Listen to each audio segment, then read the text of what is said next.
damn podcast. Hello, Club Culture family. This is episode 129. I got my boy Jonesy with me today. Uptown, downtown. I got my guy Khyle. What's up? We got Tony. Tony. Jesus Fuck. We got Christ. Tommy back with us today. My bad, Tommy. Let me do that again. No. let me do that again. No. You can keep that because he left me hanging. Oh, Tony. okay. My bad, man. My bad. I got my There we boy go. Tommy with us again. What up, y'all? What up? I'm back. My apologies. And you know it's Big Sexy T. We got a lot of shit to talk about today, man. We got a lot of things to talk about today, but before we get into that, What's happening? how y'all been? I was gonna say, well, you was Had to gonna be drop a dramatic. bomb. Like, what the hell? I feel good today. It's Friday. Man, happy It's hot ener- as hell out here. Happy International Women's Month, man. For sure. Do I count? Why wouldn't you? Wow. Because you said last episode, I don't know what it's like to love a woman. You? You don't remember saying that? I said that about you? Did he not say that, Kel? I don't remember that either. You but- laughed at him. What the Because fuck? you had said India RE song, Oh, yeah. reminds you of blackness. Yeah. And I was like, oh, that's, Yeah, you yeah, he did said, say yeah, he that, said, I don't know what it's like to love a woman. I said that about you? Yeah, Jesus, bitch what ass the fuck nigga. was on? Yeah. God damn. Yeah, man, you hurt my feelings. I'm gonna have to go listen to that Yeah. again. To remind yourself how you hurt my feelings? I mean, to remind myself that it actually happened. Oh, okay. All Yeah, right. man, that's insane. All right, It is all right. crazy. But I don't know how that would roll into you not able to be a woman. I mean, if I don't know what it's like to love a woman, I don't know. I'm just But being you a can dick. still be a woman. I'm just being a dick. That's all I'm doing right now. But how y'all been? How you been, Cal? I've been all right. How you been? I've been chilling. I was waiting on you to respond to me on Instagram. Okay. Talking about Doechii. Okay. What you say on Yeah. Instagram? You ain't see that clip I put from the Talks with T? Oh, You was yeah. there. I was there. Yeah, We was in the live. We was going up, you Uh-huh. know, with the live. Yeah. You had fun? Yeah, that was fun. Okay, cool. Y'all got to tune in to the Talks with T. People wasn't mean. Yeah. You know, it was real chill. Okay. So I had reacted to Doechii red flag that she had said on Hot Ones. Yeah. And she said that straight men are her red flag. Yeah. And Cal was talking back and forth with me on the IG when I posted the clip. Right. And so Cal left a comment and you was like, what? Oh, which one? The last one, the last comment. Yeah. Oh, and I said like you didn't address none of the points that I made. Okay. Now, if you had to Yeah. summarize, because you pretty much repeated yourself, if you had to summarize the comments that you put underneath the clip, what was it? If I had to summarize everything, it's a long comment. Yeah. Yeah, because this whole time I've been in the J. Cole clip. That's why Yeah. I'm like, what the hell you say? Yeah. Yeah. But no, I was saying I think that everybody who was saying that she was just talking about her preference, I think that it takes a certain level of mental gymnastics to reach that Mhm. conclusion because she never said it. Mhm. Like, and I think to act like men are just angry for other reasons, like, you know, like they're angry that she won't date them or things like that. I feel like it's almost like gaslighting because if anybody said that anybody else just simply existing was a red flag, if it was any other demographic of people, everybody would understand how that could be offensive. Whether you agree or disagree is a different subject. But I'm saying to act like these people have absolutely no reason to be upset at a comment like that, I think that it's gaslighting that, like, at that level because she didn't say anything. There was no specific characteristic or anything. It was just simply existing. It's a red flag. Everybody else would understand that. And my thing is, sometimes people say things that we know that people are going to disagree with, and that's okay.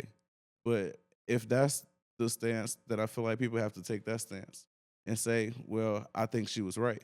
Mhm. And not say, well, she's not wrong the way that y'all are saying she's wrong, because I'm going to say that she meant something that none of us heard her say. Mhm. I think that's a stretch, and I don't think people would take that stretch. But if the comment was about any other demographic of people, Like if a man would have said his red flags are black women, if a red flag was a black woman, nobody would try to understand that he's simply saying he prefers this white woman.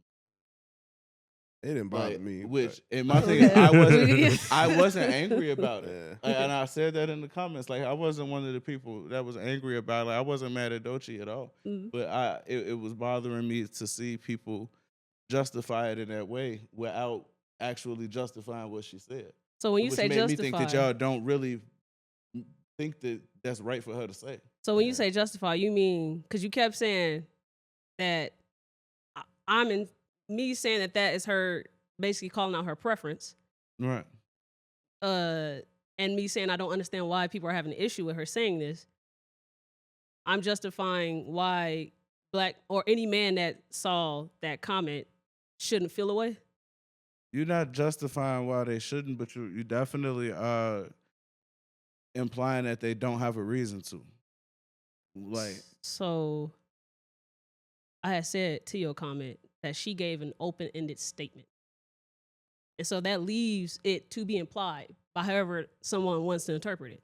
I don't know if I would define that as an open-ended statement. It was a Well, can we get the question quote of and what she answer. said? Nah, It was she's, simply it straight simply men. was a That's- cue card. What is your red flag? And she Right. responded, heterosexual men, straight men. And then they both was kikiing because they both was going to say that. Right. And that was it. On to the next question. So she didn't give a why for why. That is what Right. makes it an open-ended statement. And so that we can just interpret however we want to because she didn't give her why. My thing is, I wasn't angry at Doechii. Mhm. I was angry at everybody's People in supplying the comments. reason and saying the reason that everyone supplied us is valid enough to say that everybody who is angry at her, oh, we have all these names that we could throw at y'all the incels or whatever it is, blah, blah, blah. You know how it is. And it's like, just because y'all came up with a reason that she's correct. And my thing is, I wasn't angry at her because if I asked her to say why she said that, Yeah. I believe that she can give an answer Yeah. that I would 100% agree with. Yeah. I was not mad at her. I was Yeah. mad at everybody else. And I'm saying the internet would not treat anybody's quote like that. Yeah. If If it it was was other the- XYZs, yeah. and that's it. I get And that was my I just entire didn't, point. I don't be getting when people leave comments underneath my shit that should be left underneath other niggas' shit. I was just saying, I don't get why y'all fucking care this much about her opinion. Period. You, a random, strange, heterosexual man, chose to be mad at Doechii, Probably for don't that even red listen to Doechii flag. like that. Mhm. and you don't even know her why. Like, that's a personal choice to be mad at that shit.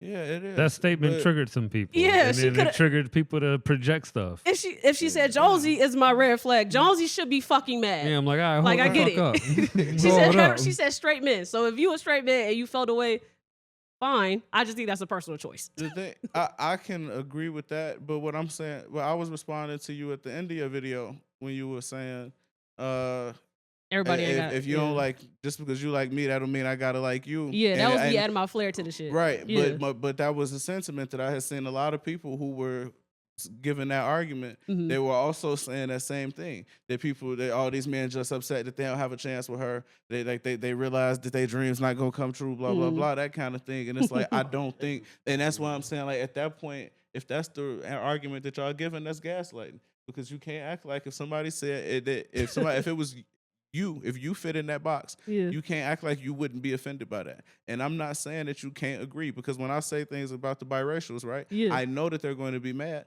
I don't care. Yeah. I feel You said like about you the can either. biracials. I don't want to get Yeah, off topic. we'll get we'll there. we'll We go ain't back going down there. that path. But yeah, but I'm saying it's like, if you're gonna say something that you know somebody not gonna like, then you got to be able to defend it and say why you don't care. Uh-huh. But don't say, don't make points like I make, and then when somebody question it, make a different point. Nah, I say what I say, and I meant what I said, and I can tell you why I said that. You don't have to like it, but don't supply a whole different reason. Oh, she's saying her preference, but she never. How can I be telling you what I prefer and never mention what I prefer? So If you know that's I'm what saying? makes it open ended, and that's why I can say what I said, because she left it open for me to interpret what I thought she was doing. I could be wrong or right, but Doechii's the only one that can come and say her why. So I, the one that had the take, gave my take of what I think her why is, because she left it out for us to give it.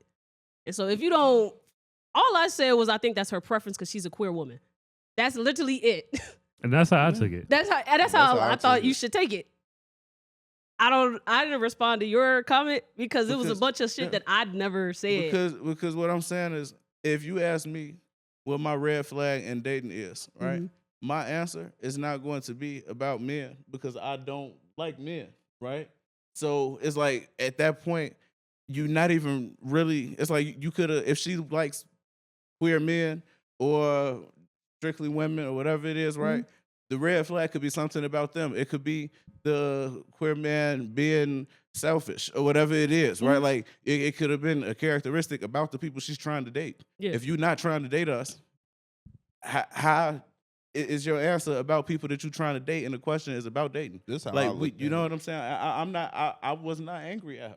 When she said it, I just thought about the song she made. Yeah, She said The she Nile had is a River. the dude that was, then he come out to be gay. She Yeah. probably saying straight dude from the point of you saying you heterosexual, but like you behind closed doors. Right. You know what I'm saying? That's how I look And at I it. don't think that anybody who came to a conclusion that to not be angry at her, I don't think y'all are unreasonable. I only think it's unreasonable to act like people who are angry are unreasonable. That was my entire point. I'm saying act like you think- have to understand the other side has a valid perspective. I Right. think it's And that was all I was saying. it gets unreasonable when they try. Because I saw some of it. Because I mean I like Doechii, but I saw some people trying to make it. It's the gay agenda. Yeah, They like, I'm come like, on, yo, man. It ain't that deep, yo. They're trying to make our kids gay. I still don't agree people should feel away. I think that's a choice, and that's why that's why they think we're sensitive. This generation, that's why they think our generation is sensitive. You chose to feel away about a random person saying something very broad and didn't even give a why. So what's you the difference? you probably don't even fit her why. She could have been like, straight heterosexual men are my red flag because they stank. And you a straight heterosexual man and you smell good. Tommie smell good. He a heterosexual man. But He chose to be mad. But he got to advocate for his stinky brothers. You know what I'm saying? You got to advocate for the musty niggas. I just feel like you ones chose need to be love, mad. You don't too. even fucking know her why. Like, you just chose to just be angry today, man. So what's the difference between that and when a random white person is online saying I hate black people? Like I don't if- get I don't bothered give by a that fuck. I only respond just because I like, I just Trolling. like arguing with people. Yeah, bro. But I'm It's like- bored, yeah. Okay, If I'm but bored, that- I'm gonna okay, get into action okay, if I'm so bored. you don't care. I don't care either. That doesn't bother me. Just like Doechii didn't bother me. Uh-huh. Right. If I said that pissed me off when I saw this random white person say I hate black people, y'all would say I was unreasonable for that because I might not be the black person he's talking about. No, Is that what y'all would say to me? No, I think everyone has the right to like and dislike what they want. That doesn't mean I have to agree with you, but just if you just white saying I hate all black people, I choose to be mad because I'm black. That's a personal choice. I don't ever have to be around that person. Yeah. And I can easily just ignore they. Yeah, like, it's just that simple. You chose to be fucking mad, and I don't agree with that. So if you think that that's what you're disagreeing with me with, cool. But everything else that I said about take, I feel like that had nothing to do with me. That had to do with other takes and shit, and I wasn't gonna respond to No, it. it was directly related to exactly what you said in your video, Uh-huh. and I like. So you disagree, and that's fine. Yeah. But once again, it's like it's just like it's not unreasonable because you feel a different way. Like you can disagree with somebody and understand the ration. Oh, I didn't say it's not the- reasonable. I said I just don't you know. understand it. That was all. But Yeah. when you say you don't understand something with the connotation of that shit don't make sense, that's different from saying I don't understand and enlighten me, right? Like those are two different things. So when you say I don't understand, I don't see why y'all doing that shit. That's the same thing as saying that it's unreasonable. I don't understand because I genuinely just don't understand why anybody had any issue, and I don't care about why. I think I just answered what you just said. I don't care about the why of why you don't understand, and that's why I said I just don't give a fuck. but I'm saying it's okay to say that Yeah. rather than to supply a whole entire reason with some shit that she didn't say. You gave a fuck enough to come up Yeah. with this whole And I'm reason gonna restate that without, too. but not enough to defend it. So I had said in my in that clip that he's referred to, if you want some context, go to my IG. It's like at the top. I had said this goes for all heterosexual men, but it can be applied to anybody. Just because a person likes you doesn't mean that they have to like you back. Just because someone have some fineness of you doesn't mean that you have to like them back. That's purely just because of the commentary that I was getting from seeing other people's takes on this shit. Not because I think it goes with my not caring of understanding why people are upset. That was just a separate take. But you can't separate that when I'm watching your video all together and I'm commenting on your video. Once it's in the video, it's in the video. It's Now, like- in T's defense in the live, she said that she was pulling from like, Yeah, we went through. yeah, we went through comments, We read and comments all and that stuff. shit. Like she didn't really give a take. She reacted to what she saw on the timeline. The clip did what it was supposed to do. I didn't show that part. Oh, So he don't have that. He okay, don't have that yeah. context. But again, I'm not because I'm like, what the hell it's is going Khyle on? though. I'm not responding to Khyle on IG. We can have a conversation on the pod. Right. If it was somebody else that I could have converted to a lover of talks with T. Yeah, y'all need to go watch that clip then. But yeah, man. I'm trying to keep the engagement going. You know, I'm adding Throw them comments on that joint. Yeah, you know, because it's like somebody else might see the comments. They don't know it's me in the comments. They just reading that shit, saying if they agree or not. You know, I'm just But- upset because now Doechii's just another tall woman I don't have a chance with. I felt like she was. I felt like it was just two girls just talking. I thought she was joking. Yeah, Honestly. that's what I like, took she it as a just joke. fucking around with Yeah. her friends. and Go ahead. that's the thing. Stuff you That's say with why your Forget homie. that. I wasn't mad at her at all. Like, Yeah. I wasn't mad at Doechii at all. I was Yeah. mad at the reactions of the internet. There's an attack on heterosexual men. You know? Okay, and we need to take a stand right now. Man, Doechii's the enemy. if you're on YouTube, make sure you like, comment, What they- subscribe, and what hit they that say, bell. She a plant. That's crazy too. This industry plant is here to cause disruption amongst the heterosexual males. Yeah. And I cannot stand for that. Yeah. If you're on your favorite streaming platform, make sure you leave us a rating. We got another hot topic that actually has a bunch of craziness surrounding April it. is heterosexual month, Pride Month. So there was a 13-year-old brain cancer survivor Mhm. that became the youngest Secret Service member. And he was Shout what do you shout call out DJ, man. Man, I love DJ that Daniels. kid, man. Yeah, man. Shout out DJ. I love that kid. and he was honored by Y'all Trump. gonna make me be the asshole. Yup. Yup. I'm on your bumper. I'm on your bumper. So I want to introduce y'all to DJ Shout out before we DJ. dive into my man's. I'm gonna say it again. This is a brain cancer survivor. Okay, I'm just say that again I ain't before. gonna put my glasses on for this. I'm not mature enough, guys. Oh boy. I'm growing though. I just don't know where I'm at yet. So we gonna hear him talk about Trump honoring him. Not even gonna look. I didn't get to say this to Mr. Trump, but I like to thank Mr. Donald Trump for bringing me here. And I know it's a big world to do this. And he didn't have to do that. He picked me out of 100 people. Why do you think he picked you? Because I'm the famous kid in the world, the only 13-year-old that you'll ever see that got terminal brain cancer. Yeah. Well, you're certainly famous now. But you know the craziest thing is, Tell me. if I go back to school, I don't think my friends gonna be want to talk to me. I'm gonna be like, y'all wasn't even my friends anyway. Well, Really and you truly, got the God didn't video. You got the video to show him. Well, I'm just gonna be honest with you. God didn't put you on this earth to like people. He just put you here to live your life. Yeah, you think your friends are going to be jealous? Pretty much. And I'm pretty sure my girlfriend gonna be jealous. Cause she ain't gonna be. I say you can't. I'm gonna be like you gonna have to hit the road jacks because I'm a Secret Service now. I'm not. And if you touch me, you going to juvenile straight out. And I ain't gotta ask your parents for nothing. I'm sending you straight to jail. Y'all going All by right, we gonna yourselves. stop. Y'all going by yourselves.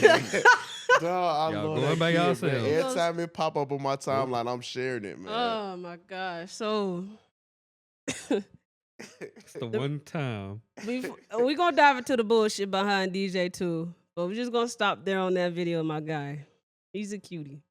I He's guess funny. I hate Donald Trump enough to not be entertained by shit that got shit to do with him. Uh-huh.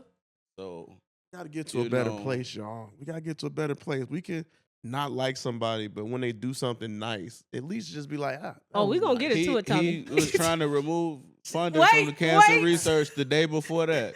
Fuck doing something nice. That's what I'm saying. I'm never fucking entertained by none of the bullshit. But what Fuck about Donald the Trump kid, though? and The fuck everybody kid. that got something to do with him. Like, and so not fuck the little kid, but I was gonna find something else to be entertained, but I was gonna find something else to watch. Shout out to the boy. I'm happy he, survived his fight, but that's all I got for him. So how did we get here? Where did DJ come from? What? How? Bring us up to speed. All I know is Trump brought this guy, this young fella, out to honor him, and he knows, or at least he was told, that DJ wants to be a part of law enforcement. He wants to be a police officer. He loves Right. the police so much, and so he honored him by making him be a Secret Service member. Right. And they just been parading this boy. Does the Ever since Secret then. Service got a Make-A-Wish Foundation that I ain't know about or something? I don't know, but like Cal said, Donald Trump just cut a lot of funding towards research. Right. Cancer being one of those. So it doesn't fucking match up at all. And I think Trump is really great at doing these divisive deflections. Right. You got so many white people, because when you see the coverage of white people in comment section, they like, this is great, he's great. How can he be racist? All right. To make you think Trump cares about cancer, that's gonna be the takeaway from it. Yeah. And the nigga cut the research. He don't even deserve to be called a nigga. The motherfucker cut the research the day before. Like, I can't be entertained by none of that shit. Yeah. Y'all not gonna like my take. What's your take, Tommie? Let me hear it. That's how I look at it with the cutting thing. Do I think that it was right? Nah, but I do understand. This is the analogy or example that I give. So I used to go to this church, and the pastor of the church was doing some crooked stuff. And the way that the church was run, they had like elders, so they would be like board members or whatever. So the board members came in and they like, hey, we gonna fix what's wrong. So they did a big audit of the church. So they cut the church spending, they cut all of this stuff, cut budgets, some jobs got cut, but it was to see where the money was going, who was spending it, and whatnot. Once they finished all the audits and everything and they got the finances in order, they then began to like slowly put everything back into place. When you take over a business, I would assume that's kind of the whole reason why, they did what they did with Doge and everything like that, to figure out where all this money is going. Because the problem, we can't deny, whether you like Trump or not, you cannot deny that finances was poorly being spent in random places. Yeah. We will never find out where the money is going if you don't do these, hey, let's stop spending right now and figure out where this money is going, right? So in that situation, you have some great programs that get cut due to the scamming of the other programs. So it's kind of like, this sucks, but it's a result because other people are taking advantage of the money. So the whole cutting the finances, I think it sucks for the people or the efforts that it was doing, but overall, the reason behind it wasn't like this malicious, like, I hate people with cancer, so we cutting their finance, we cutting the fund of the cancer people or whatever. So that's how I view that. Now, can you speak to what takes priority and like when it comes to an audit? Like, what do you put on hold? What do you cut? What do you let keep running? So that's the thing. I'm not in a business place to say what takes priority, but I would imagine in American finance, there's a lot of things that we not privy to know, like what is actually like important, where's the most money going, where's money not going. Like I would assume that in their minds, hey, we can cut back on this until we figure this out or whatever. So that's the government spending is public, and they spend the most money on defense. And even though no one has attacked us since 1942 or 45, Pearl Harbor was, or some shit like that. Sorry, the fucking 1940s. Last time we've been attacked, and we spend the most money on defense. And every time defense has an audit. Shit. Right. Sorry. Yeah. Sorry. No, it's okay. In the Army, they spend a bunch of money really fucking carelessly. And they don't take accountability of nothing. Right. They tried to give me 1,000 rounds, like 1,000 bullets just to give. They was like, yeah, we can't take this stuff back with us. You want these? And it was a huge ass box of 5.56. I'm like, Yeah. I don't know how I can get it back either. Like, damn, I'll take it. What but is I think anything that can even remotely sound like a defense of cutting cancer research funding. Might just be a bit too optimistic for me.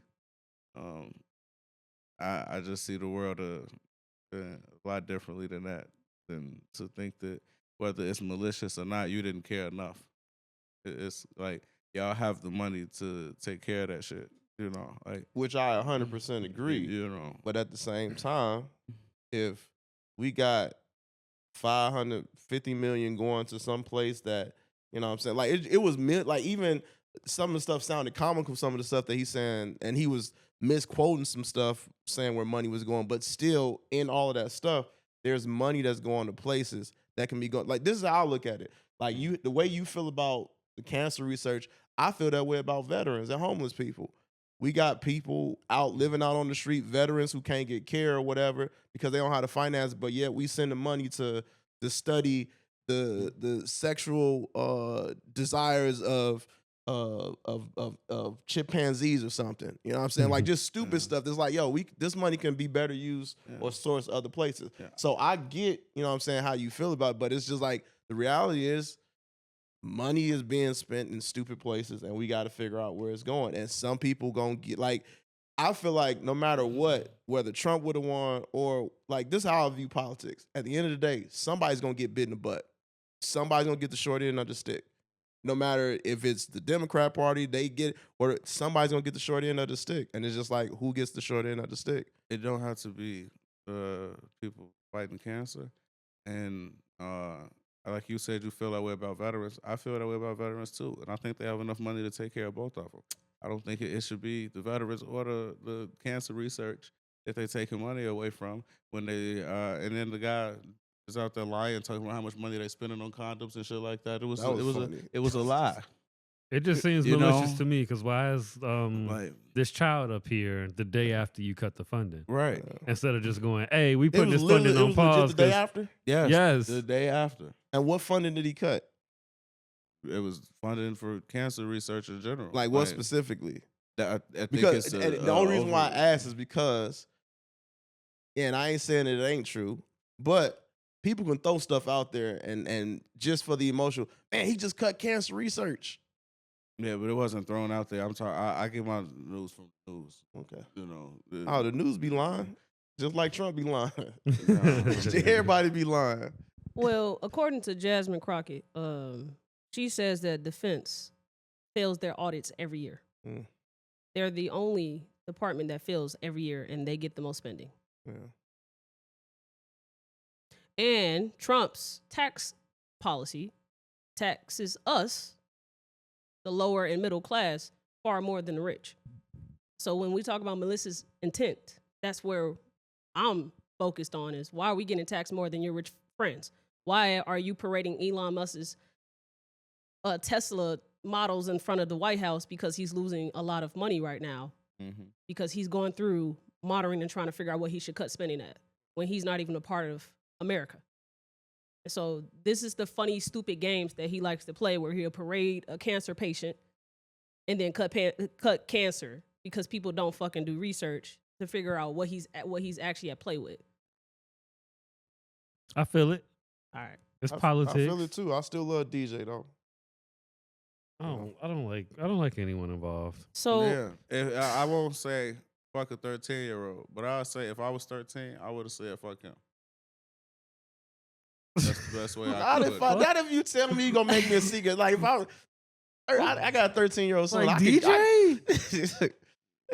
Well, you tell my son I'll give you unlimited Roblox. Oh, cool, Donald Trump all the way. You know what I'm saying? So no, by the time I was 13, it was fuck the police. Anybody that wanted to be the police, like I feel it. It's old enough to understand a lot of the shit that's going on in the world. So, like, does he get a W-2 now? Like, how does that work? He about to tax DJ? Like, I've always wondered how honorary things work. I don't know. You just get to say it happened. What Basically, I will say, they give you a sticker. What I will say is parents set up their kids for failure by not stopping certain mentalities to be formed in their child's head. And so accountability being one of those things. I think that DJ going on the news and saying, you know, he got hoes. Hey, hoes gonna love me. I told people that they're creating a monster. It's cute, right? That's funny. Yes. But if it's somebody don't come in and like, hey, chill out. Like, Yeah. He gonna have a podcast soon. The guy wants to be a police officer, and he's saying that he said, I'm on your bumper. I'm on your bumper. That's not cute. That's not cute at all. And his parents have to be in front of that now before it gets to that point. Hey, DJ, they doing this. This is just honorary, DJ. Yeah. Ain't real.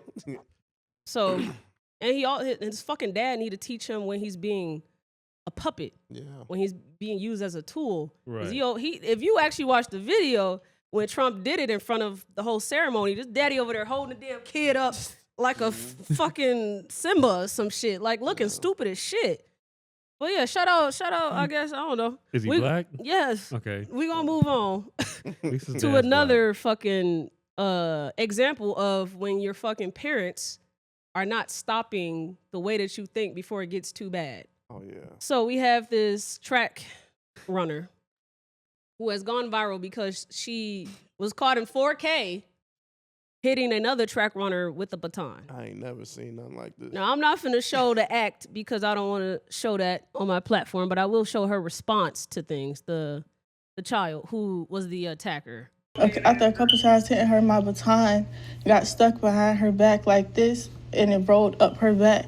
I lost my balance, and when I pumped my arms again, she got hit. It appears intentional, but Alayla says it was accidental. But I know my intentions, and I would never hit somebody on purpose. I didn't have to see a first video, second video, 10th video. I know 100% that she won't do this to nobody.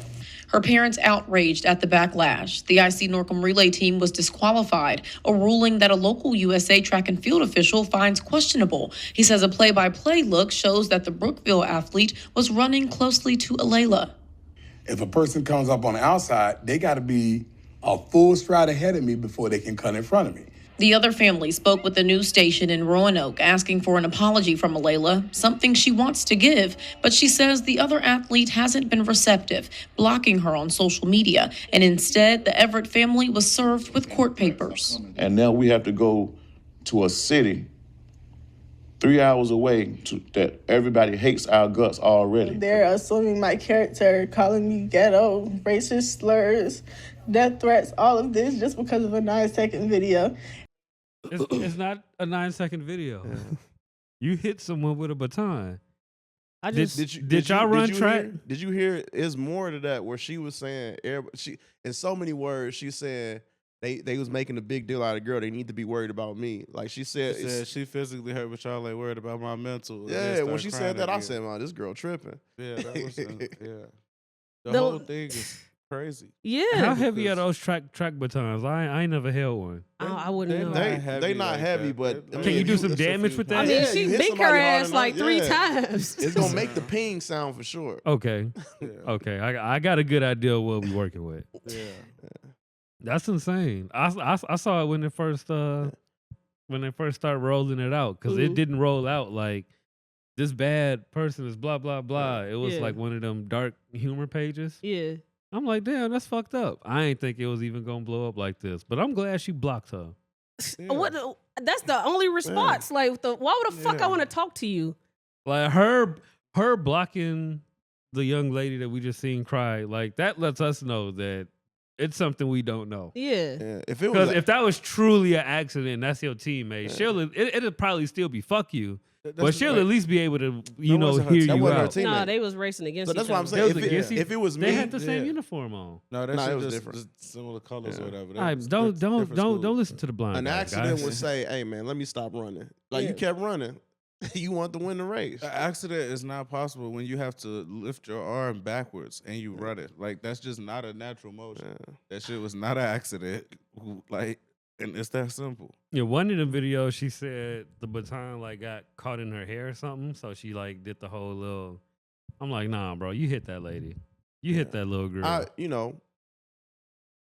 There could very well be very small possibility that it was an accident. That's not my issue.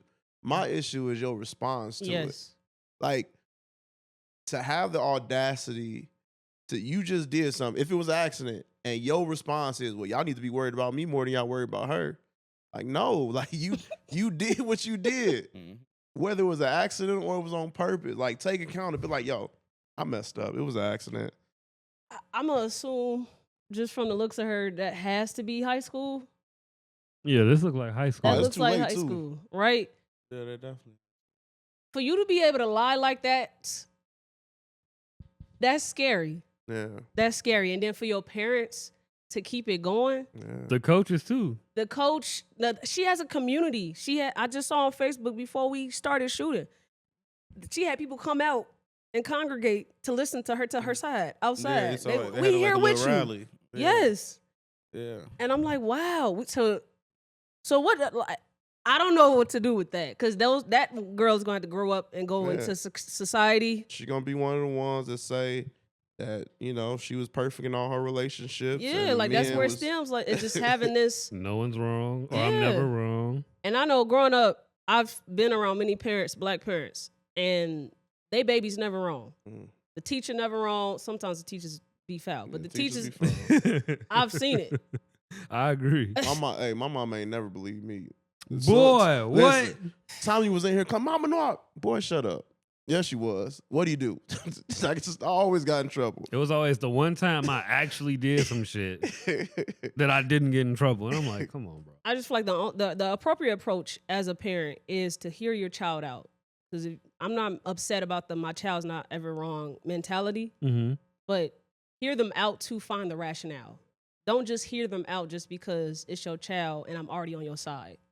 Do you rationale with your child hitting a track? No, we do not. In no way, shape, form, or fashion? As soon as I see my child is in the wrong, I'm on my child's ass, and we finna go take accountability. The first thing she should have did before she got on here was apologize. Like, that should have been the first thing out of your mouth. Any camera interviews, anything on, I'm sorry. That should have been the first thing. The fact that you trying to defend yourself, like, there's consequences for your actions, whether you did it on purpose or accident. Yeah. You got to live with the consequences of your action. Man, I messed up. All right, this coming. All right, I apologize. And you can't be mad because somebody don't accept your apology. Yeah. Like, you did what you did. Yeah. They have the right to deny your apology. Like, it ain't like it's collateral damage or nothing. Like, you hit this woman for whatever reason. Something had to happen prior. Something had to. I think she just was losing. She was losing. She was coming up behind. Yeah, I'm finna take her ass out. Yeah. Like, I think it was just, like a dirty play in basketball. Yeah. And she hit her in the back of And her on head some and kept reflex, running. because I can't imagine somebody literally in their mind just like saying, I'm about to knock this. Literally probably was just like a reflex of just being mad because you losing. Like, you just out of frustration. I can imagine it because some shit be a decision. The way I done seen people get hit, and you can see a motherfucker thinking about that shit. That's why the man said they got to go 3 hours away. I don't know, cause I don't know. Because like the number's still in the same. Yeah, I'm well, like, those the numbers for the number of the track runner. no, look at the number by the breast. They both got the same number placement. Maybe. I don't know. I'm pretty sure they can't be on the same team. Oh. Even if they are, that kind of makes it worse because that means they have a relation to each other. Like that's what I think. Like they not on the same team because in the relay race you have to hand them. Now, if it was the same team, it kind of would benefit her because you got to pass the baton in what's the name, so she can say it was legit, but I don't think they was on the same team. No, they was both running with their batons. Yeah. But Do Shorty got a baton in her She hand? The one that clocked got hit? that girl. So yeah, they not on the same team. But don't you run and track with No, like she wouldn't have one because she got to hand it You to got to her. hand it off to the next person. Yeah. Yeah, but can't you still like run like with like not on no relay shit, but like you and somebody that's on your same school like run in the same race? No, y'all on the same 4x4 together. Yeah. I'm gonna call not my in uncle. that kind of race. That's not that type of race. No? Okay. It's not. I get where you're going because there's races where you run against your teammates. Yeah. That's like not it. 100 That's Okay, a team okay. 4x4. Okay, as long as we know we all on the same page. Yeah. I can go a lot of ways with this topic because this topic adults need. This topic. I remember having a convo with you before, Cal, and we were talking about apologies, and you had said like you don't apologize for things that you would redo. You would repeat. Right. If I would do that shit again, I don't think I was wrong. Yeah. And I'm not gonna say I'm sorry because I'm not. Yeah. And a lot has been going on in my life personally that reminds me of this scenario where I feel like wrong has been done to me. The other person has this delusional world where they feel like now that when I do some shit back, I respond to the wrongness. I'm the ridiculous person now, right? Yeah. And you so, could be. And I could be. You very much could be. Can't control how people respond, man. You do cannot some control dumb how a person You slap responds. somebody and they hit you with a bat, you can't get mad at them. You shouldn't have slapped them. Yeah. Right. Yeah. And I also, so I'm basically saying there's two things happening in my life where wrong was done to me, I respond to it. I also have a thing where I was told that I did wrong to other, and I want to make sure that I accept as that being wrong so that I can apologize. Because I agree with Cal. I'm not finna waste my time apologizing to you if it's not genuine. Right. If I know I'm gonna redo that shit again, I'm not apologizing to you for it. And I also need to know that I'm wrong. Like, I agree with you before I go apologize. Because I think that we've been taught, or at least I was taught, you just fucking apologize when the person said that you hurt them. Well, how do you all feel about that? Well, you can apologize for the offense and not the action. Like if you did something and they interpreted and their interpretation of it was them getting offended, you can apologize. Hey, I'm sorry that offended you. I ain't sorry I said it or I ain't sorry I did it, but I'm sorry that offended you. And you can leave it at that. Intention People say versus that to impact. me, that pisses me off more than what they did. But you tell me you sorry, I'm offended, instead of you sorry for what you did, because I'm offended by what you did.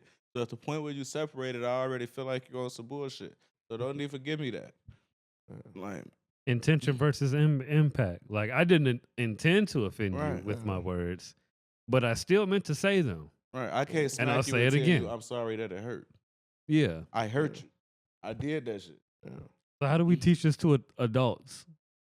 I think it's too late. I was think gonna say, I they think just we're too far gotta. gone. Man, Yeah. listen. So I sent the email to somebody the other day because I was at church as I always, and I heard just something to just forgive them, just like forgive them. So I sent them an email and I let them know, hey, listen, I just want to let you know that like I forgive you for all the stuff that you did.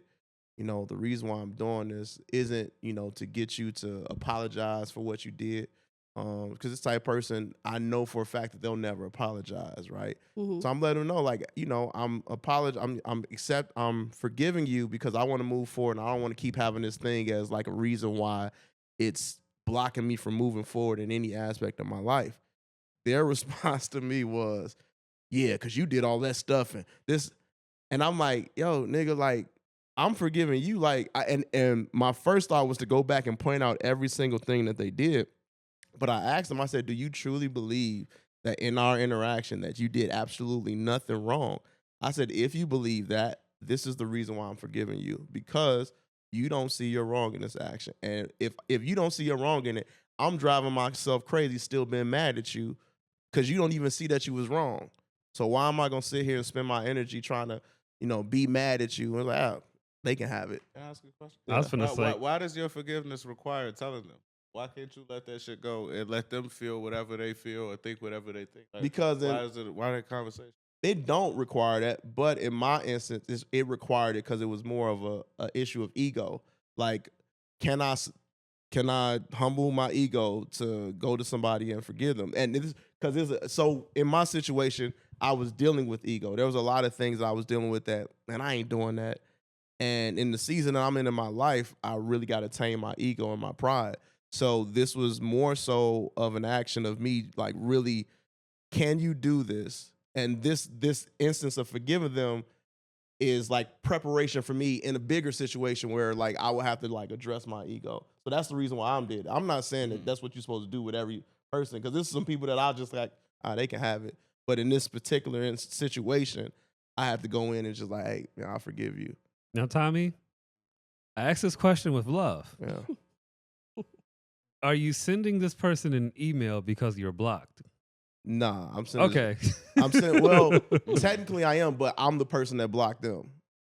Okay. Yeah. So why didn't you just unblock them and hit them up? Because I still don't want them like calling me and stuff. I feel it, man. We the same nigga, bro. The same nigga. Okay. Send $1 cash apps, yo, call me. You know? Oh man, I could really keep going with this shit, but we got a lot on the docket to get to. Yeah, man, it's a lot of food to eat. For sure. So we got Tommie here because we got a divorce topic.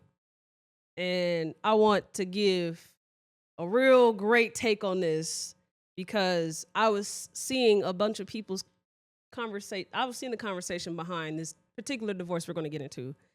And it's always the same spiels. So what we're about to talk about is Teyana Taylor and Iman Shumpert's divorce settlement. It is now finalized. This was a year in the making of getting to this point for them.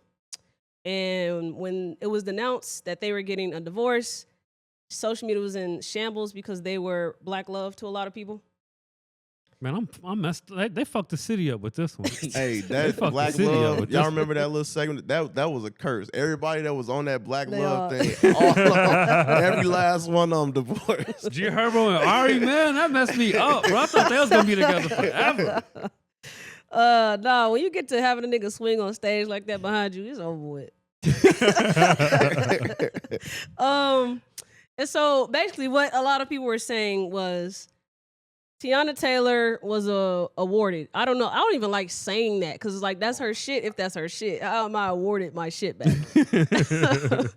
But she basically was able to hold on to or retain 100% ownership in her businesses. Mm-hmm. She was able to keep a tour bus, Mm-hmm. 2 cars, Yep. 2 expensive cars. The homes, she has like 4 homes that she was able to keep. 4 homes. And he also has to pay child support. 8 bands a month. 8 bands a month. And again, these are all things he agreed to do.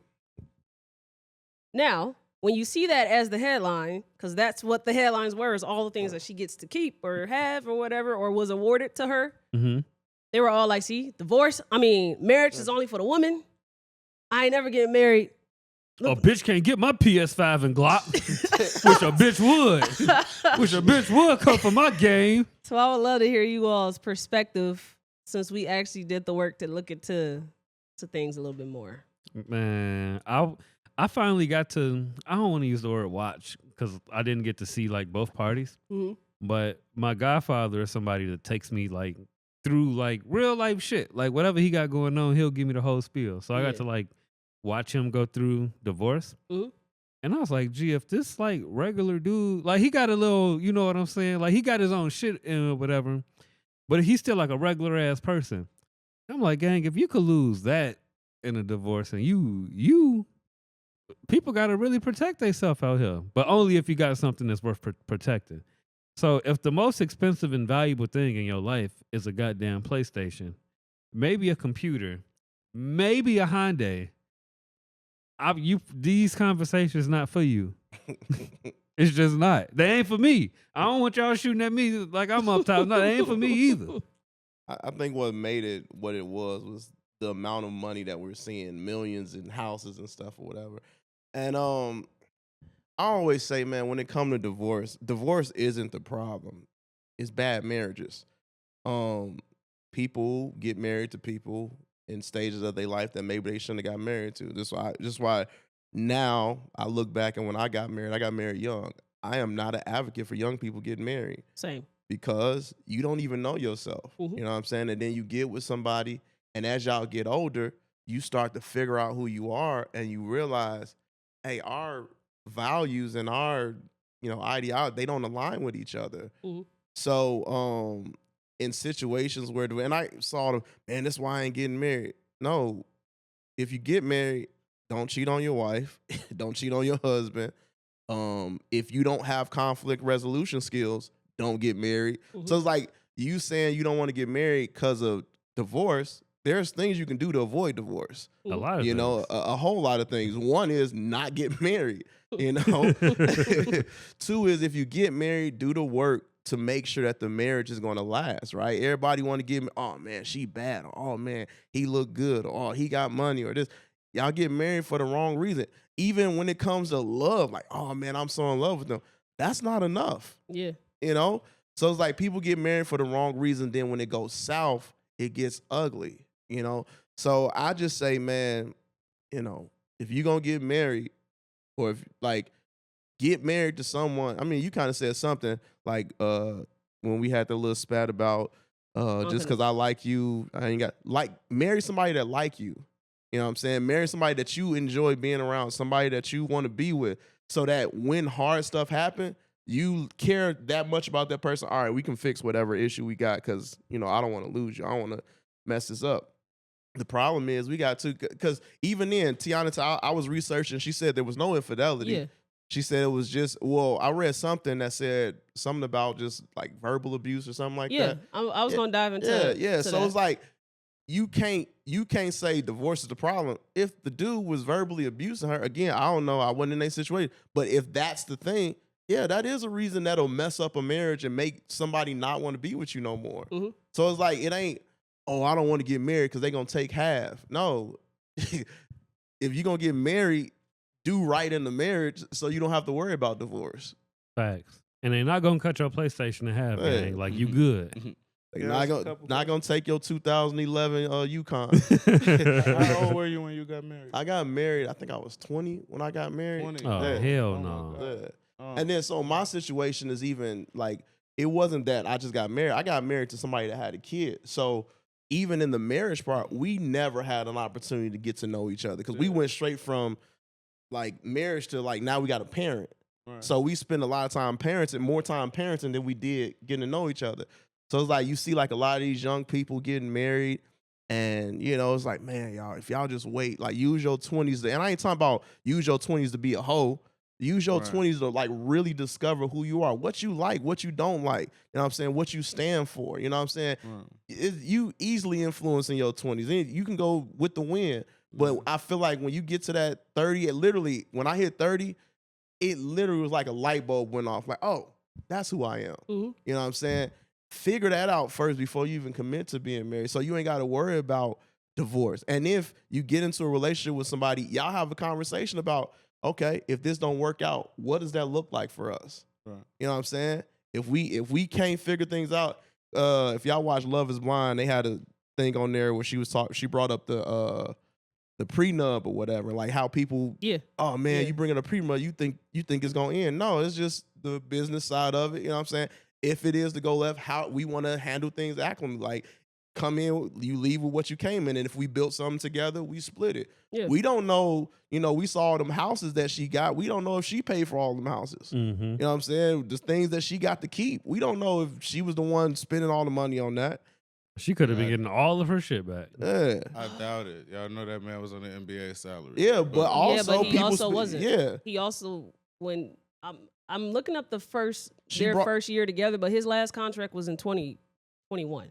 That's 3 years ago, but that man made millions for years. Yeah. He could have a house, y'all. Like, I'm not, but we don't know. But then there's a part in the court document where she said that he withdrew money out of their account without even telling her. Like stuff like that. That's problematic in a marriage. Yeah, it Man, is. Trump out here doing skits. He ain't got it. Bro, I hear you, Khyle, but I also follow Iman and not just Teyana. Mm-hmm. She gave him a lot of opportunities. Dancing with the Stars, they both talked about this. Mm-hmm. She hooked me up with these things. I didn't know what the fuck I was finna do when I was done with the NBA. Because he wanted to still keep hooping, but these niggas said, no, we don't like your archetype anymore. We moving on from you. So he couldn't get a contract. The nigga needed to figure out money afterwards. And she was a huge help for him, and he said this on his pods. And so the pod thing came from learning, okay, this is what I can do after life after basketball. He did well with the pod, but then needed more. And so she was definitely helping this man get more of what that can look to push him forward. Because again, nobody fucking really knows Iman outside of the basketball world. People started to learn Iman through this relationship that had nothing to do with basketball. I'm not gonna say, I think he has bread. That's all I was saying. But I think that she was helped it. him make way more bread than what we don't know about. Not denying that. And I feel like that's where the verbal abuse thing came from when I was learning that from her perspective. She didn't want to come out and be public about this divorce. She wanted it to stay low because she feels like they're best friends. And we should be able to do this. But he has been very abusive, and he ran to the internet to air this all out. And I think he's just being bitter. Well, he was being bitter because he was mocking her. I'm going to take her for everything that she got. He was literally saying these things online. Now this is hilarious. Yes. So, which actually points to like the whole divorce process, like people automatically think, oh man, the cards are stacked against men. Men get the short end of the stick. I'm gonna tell you right now, at least in Indiana, but even outside of it, I've talked to other people. It's really three things that goes into account when you're going through divorce. It's your temperament, how you respond, like your interaction with that person, because you know what I'm saying, they keep documenting that. You know, if you out here cursing them out, blasting them out, like that stuff matters. Yes. You know what I'm saying? Who got the better lawyer? You know what I'm saying? If you got a better lawyer, you pay for a lawyer know more things than most. What you know. Like, I look back at my situation. If I knew what I knew now, 100% things would have handled different. One of the things that screwed me in my divorce proceeding was I filed for divorce in March of 2019. I moved out in March of 2019. Our court date for us to finalize our divorce wasn't until July. So we said to each other, all right, we're not getting no lawyers. We talked about custody arrangement and everything like that. So I'm like, all right, cool. So July comes around for us to finalize our divorce. She hires a lawyer. You want to know what she told the lawyer? He abandoned us. I had been paying. I've never been divorced before. Never had to pay child support. So I don't know how this stuff worked. Mm-hmm. I was giving money. I was getting the kids. But you weren't doing nothing but giving gifts. She told the court, I abandoned them. So he shouldn't have custody of his kids. The court see it like this.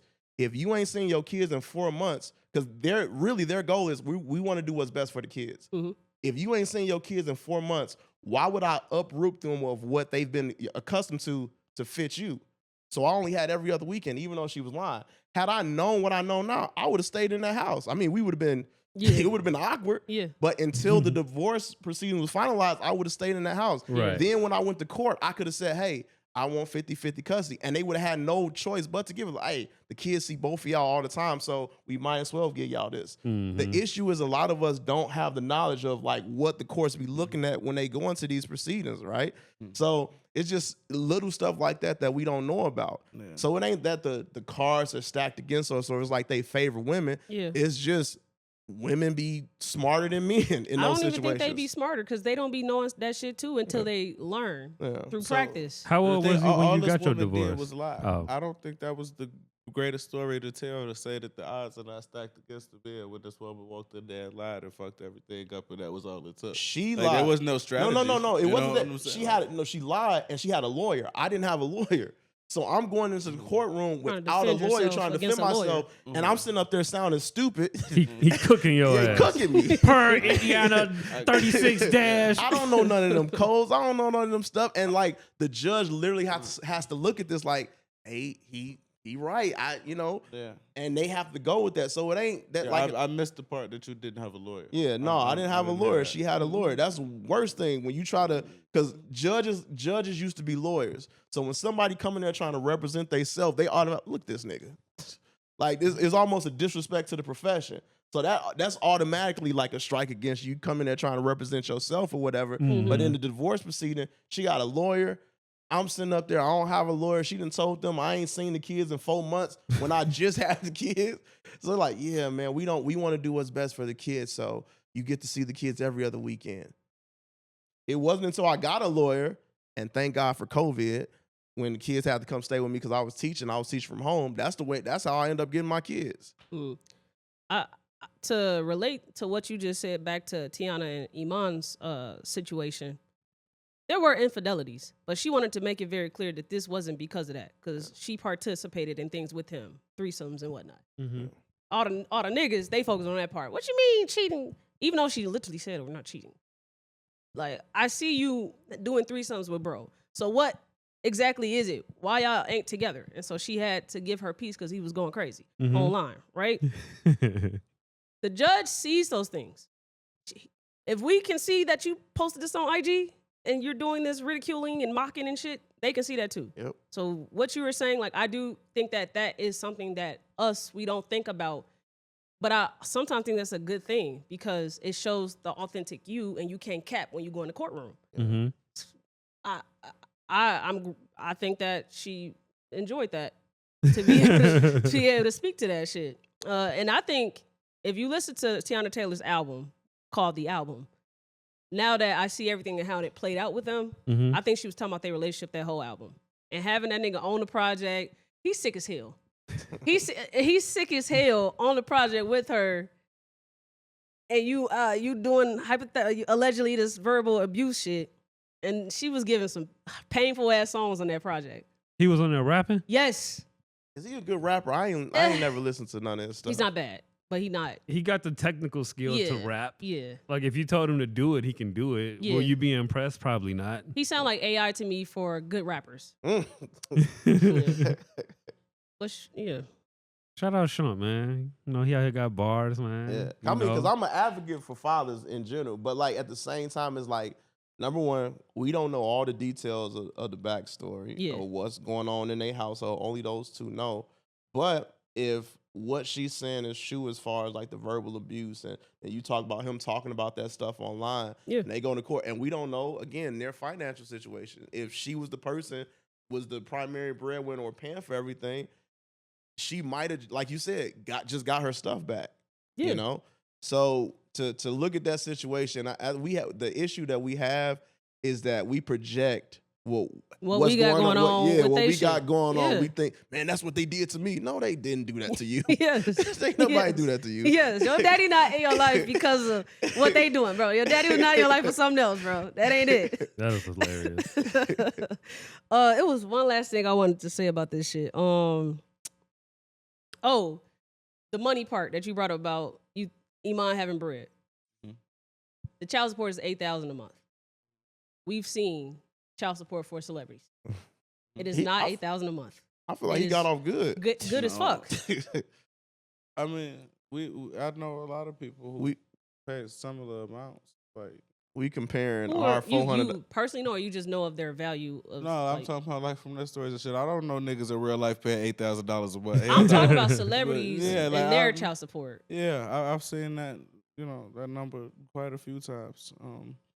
But like Jimmy Butler was the last one that was like bigger than that. That was in the news that everybody was talking about. But he's making $40 million this year. Yeah. So most people are not making $40 million, but that don't mean you don't have enough money to have $10 million worth of homes between 4 homes. Like it was 4 homes valued at $10 million. I'm not gonna say, oh shit, that nigga ain't been in the league in 5 years. He probably couldn't have one of them bitches. Like, no. He could have bought all of them a long time ago. I don't know either. They could have all been hers as well. Yeah. But like, I'm not gonna say that ain't no way that was his shit. Like, no, No, you at least probably had one. One of the things I like to do with stuff that ain't got nothing to do with me is trying to find the most plausible reason for why. My most plausible, and again, I could be wrong, not in their life, is he does not make as much money as we think Iman makes. Yeah. But he's not the primary parent. So she keeps the kids majority of the time. And he has to also still be a parent, but he could be it financially. And so this is what we can based off your income. And that's it. And she gets to keep all of those things because those were actually her things. And if you actually follow Teyana Taylor like I do, she has a lot of businesses that she started from before knowing him to now. And I ain't never seen Iman around that at all. But from what they both said out their own mouths, she helped that nigga a lot with all the businesses that he started. I don't know if she got any rights to any of that shit or any splits, but we know that she gets to keep 100% of hers. I don't know why that's highlighted for us to know.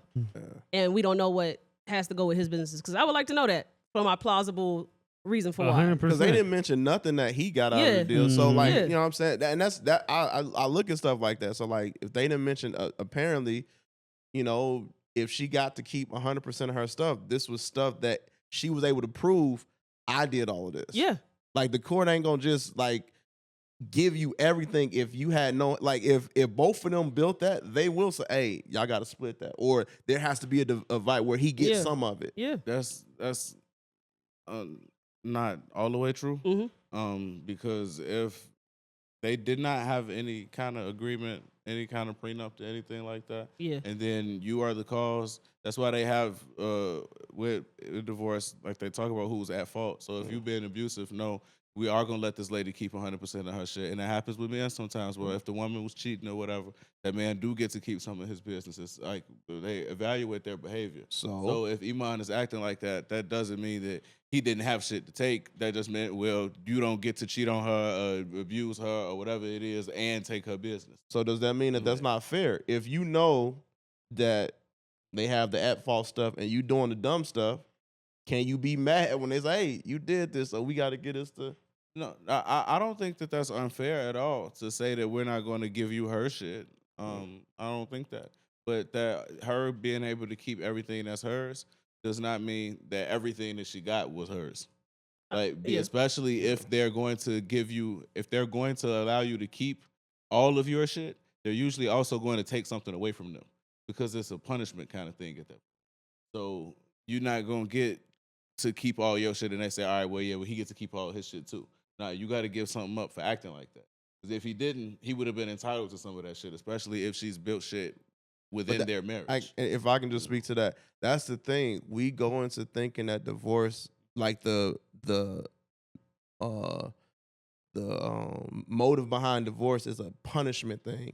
It's not a punishment thing. It's literally what's fair and based on not necessarily what's fair, but it's based on all y'all assets, the time you spend with your kids, if you got kids, all of that stuff is calculated into why things are divided the way that they are. Now, like I said, there's other factors. When you see a situation where you feel like somebody getting raped by the system, 9 times out of 10 is because either that person just got a better lawyer, that person got more money to put towards something to make whatever, but it's not like, oh man, we hate men, so we're gonna make sure that we ruin their lives. That's really not the case in divorce. It's really that's not what I was saying. Oh. I was saying it just in a way that the judge decides I'm going to allow this person to keep 100% of their shit, when in the law states that anything that you build while you're married, your spouse is entitled to 50%. That's why they have cases like what Journey Smollett is going through now. Let where that her king husband get, is trying to get her for more money. Let that king get what he deserves. But I'm saying the judge is going to allow this person to keep their shit because of how you acted as the punishment. So the judge is not going to give you the shit that you could have been entitled to as a punishment. Not like, and usually when they do that, they don't stop at allowing you to keep your shit. You got to give up one of them cribs. You got to give up 2 of them cribs, whatever it is. But it's those things usually go hand in hand together, and that was it. Yeah. But it does go both ways. It's not a gender thing specifically. We've seen cases like Journey Smollett, most recently Mary J. Blige. Like My favorite one of them all is Adele. Yeah. Adele, her husband, right on, King. Oh.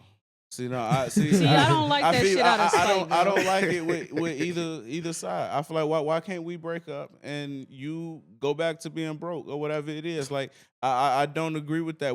I don't like it when a man get the woman money. I don't like it when the woman get the man money. So here's the thing with that. Yeah. You lost your privileges when you lost me. I think that's how that shit is supposed to go. In the situation of marriage, if you are the primary, let's say you the millionaire or whatever, you got this woman, or vice versa, you got the man. Take gender out of it. You have a partner where you were the millionaire, you making all the money, and their life now is like you've been with them for 10, 15 years. They don't have any skills outside of that anymore. All of their skills that they have gone, they've been committed to being that spouse for the past 10, 15 years. They take that into account. So the idea isn't just like they get money for free. I would argue that they kind of deserve it, especially if they've been there all of that time. There are a bunch of people who agree that they deserve it, and I just disagree with all of y'all. I just think that's wrong. Like, I think that's the privileges that come with a certain life. When that's no longer your life, that's no longer your life, and you're supposed to go figure that shit out. Like, in my thing, so we could talk about the men, right? Because I think the harshness of it goes away when it's a man a little bit. But it's like, you're a grown-ass man. So let's say I get with whatever rich young girl right now. Me and Sexy Red get married, right? Sexy Red got money, right? You know, I can't be like, oh shit, I'm entitled to living like how Sexy Red was providing for me when she's no longer providing for me, and I shouldn't have fucked that up. Or if they cheated, like if the rich motherfucker cheated, do you want to get cheated on, or do you want to motherfucking Crying go to back to being Benz. broke. But like you either deal with it or you don't. But you don't get to. I don't think you get to have both. I think that's disagree. wrong. I disagree. I think that, Same. especially if, and I'm talking about healthy marriage. I'm not talking about like people that was married and like they Yeah, was. I'm yeah. talking about legit healthy marriages that went awry. I think that if a person spent the time building the family, building the household, and then things go left, but maybe if the partner cheat or vice versa, like I think that they are entitled to. Hey, listen, I had this life, and I would still have this life if you wouldn't have did what you did. Mhm. So I think that they deserve something. I'm not saying get all of this stuff, but I'm saying like in a healthy marriage environment where the partner was there, supportive, they was involved, they was solid all the way around, and then you do some foul stuff that makes the whatever, that person does deserve, whether it's man or woman, that person deserves this. Or in a situation where maybe you didn't do wrong and that person, they got money, they start like, you know what, I don't want to be in this marriage no more. Well, you took me away from what I know. I've been investing in this marriage for so long, and you don't want to be with me no more.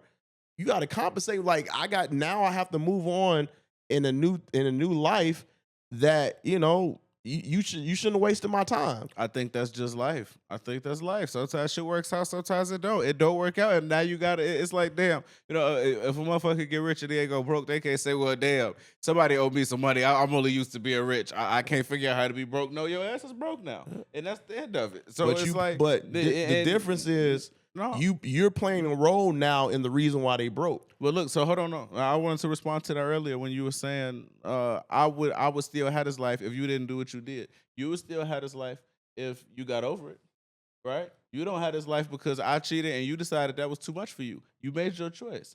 I think that's it. It sounds harsh, but I believe that that's how that shit should go. You stay and live the life, or you leave and live a different life. Oh. But I don't think you get to leave. I have to support your life that I'm no longer in. I think that shit is wrong, regardless of any gender. So I'll get my take on it. I think that is right because it's similar to our conversation with the whole Jimmy Butler child support. I started dating you. I have this certain lifestyle now. I have to now go back to a lifestyle that I'm not accustomed to anymore if we end. If we created this partnership where I'm stay at home and you're the NBA superstar, that is my role in our partnership. And we also have these terms built where we made a vow. Thou shalt not, whatever, right? And let's say you do those things, that inflicts on us to be able to balance our happy relationship. You have a consequence for that. I shouldn't suffer the consequence of not being able to maintain a lifestyle similar to what I have with you because you crossed our vow. Can I ask a question real quick?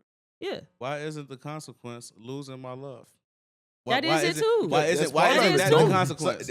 That is it too. Right, but why can't that be it? So you saying that you should? I should if like that don't make sense. What you saying is, You know if what I I'm cheat, you should still stay with me. No, that's not what I'm saying. I'm saying if you decide to leave me, which is perfectly understood, and I never advise anybody to stay with anybody that cheated on them. But if you decide to leave, you're leaving everything. I think that's just how that shit should go. Yeah, I don't but think we you get to, created you a know? partnership here. Right, and I'm now the supposed to be partnership at is home. ended. Yeah, the partnership is ended on your behalf. You did that. That doesn't matter. It's ended. So why I cannot be? I shouldn't be held to the standards of a partnership that no longer exists. That's Okay, it. take if you take like have you ever the severance pay stuff, like when people work job? Yeah. If they got to leave a job because of something went down or whatever, that employer sometimes has to pay a severance pay. Yes. Yeah. And it's the same kind of situation in marriage. If this marriage is ending because you no longer want to be in it or because you did something, and we've built this lifestyle together, and had you not did what you did, this lifestyle will continue because, like, especially when people have been, and again, I'm talking about marriages that have been a long time. I'm not talking about people who get married and then the next year they want to file divorce and take half of the stuff. I'm talking about people who have really been invested in their marriages. And then now you don't want to be with me no more, or you cheated on me. You mean to tell me I have to suffer now because of what you did? No, it don't make sense to me. I don't think that. And this isn't to say that the person isn't capable, because I think the idea is you should be capable of making a way for yourself. Yeah. That's cool, but that still don't change the fact that if I'm used to, if my bills are the bills that I have, whatever, equals out to $8,000 a month, right? And now you want a divorce and I still got those $8,000 a month bill, I got to pay that now. I can't figure that out in 2 weeks. Right. And so I'm not saying that that's how shit should go, but maybe you need to figure out how to downsize, right? Because divorce is a long process. It's not going to be 2 weeks, right? And so at that point, I just feel like that's part of the consequences of the decision. And I understand exactly what y'all saying about you accustomed to this lifestyle and shit, but having a divorce is a major change in your life. I think that's it. It's a major fucking change, and shit is gonna change. But I don't think that I should have to keep life the same after you have made this drastic ass change. But that just don't make much sense. Circle back. Do you have anything to add to this? Nah, I'm pretty much on y'all side. Okay, like cool. Yeah. Tommie, you do your thing, then I'm gonna respond and we're gonna move on. Circle back. We were talking about accountability, right? Mm-hmm. So the idea of why should I have to continue supporting you, continue to help you with your lifestyle, especially if you the person that caused the division, is part of it. What I had to learn when I went through my divorce, even with the stuff when my ex-wife was doing wild stuff, lying on me and stuff, I used to try to defend it and fight every time, but it wasn't until I got to the place like, Tommie, you the person that filed for divorce. You got to live, like, this is part of it. It wasn't until I accepted that I started to gain peace and was able to move in a way that's like, hey, I'm going to just have to deal with that for the next few years until she heal or whatever. But if she hate me, I caused that. I accept responsibility for that. That isn't to say that it's right that she does those things, but it takes that weight off your shoulder. Like, hey, all right, so if I got to pay this child support, that's part of it. If I didn't want to pay that child support, I should have did something different. We can't get mad at the consequences of our actions when we have the ability to switch it up. Facts. So that's all I got to say on that. That's correct. I just don't think that should be the consequence. Okay. The same way how I can't buy your love. That's what it's supposed to be about. That's what it's supposed to be based on. That should have been enough. I fucked up the love. I lost you. I should be sad listening to sad ass songs. So that should be my consequence. And I'm saying this regardless of gender.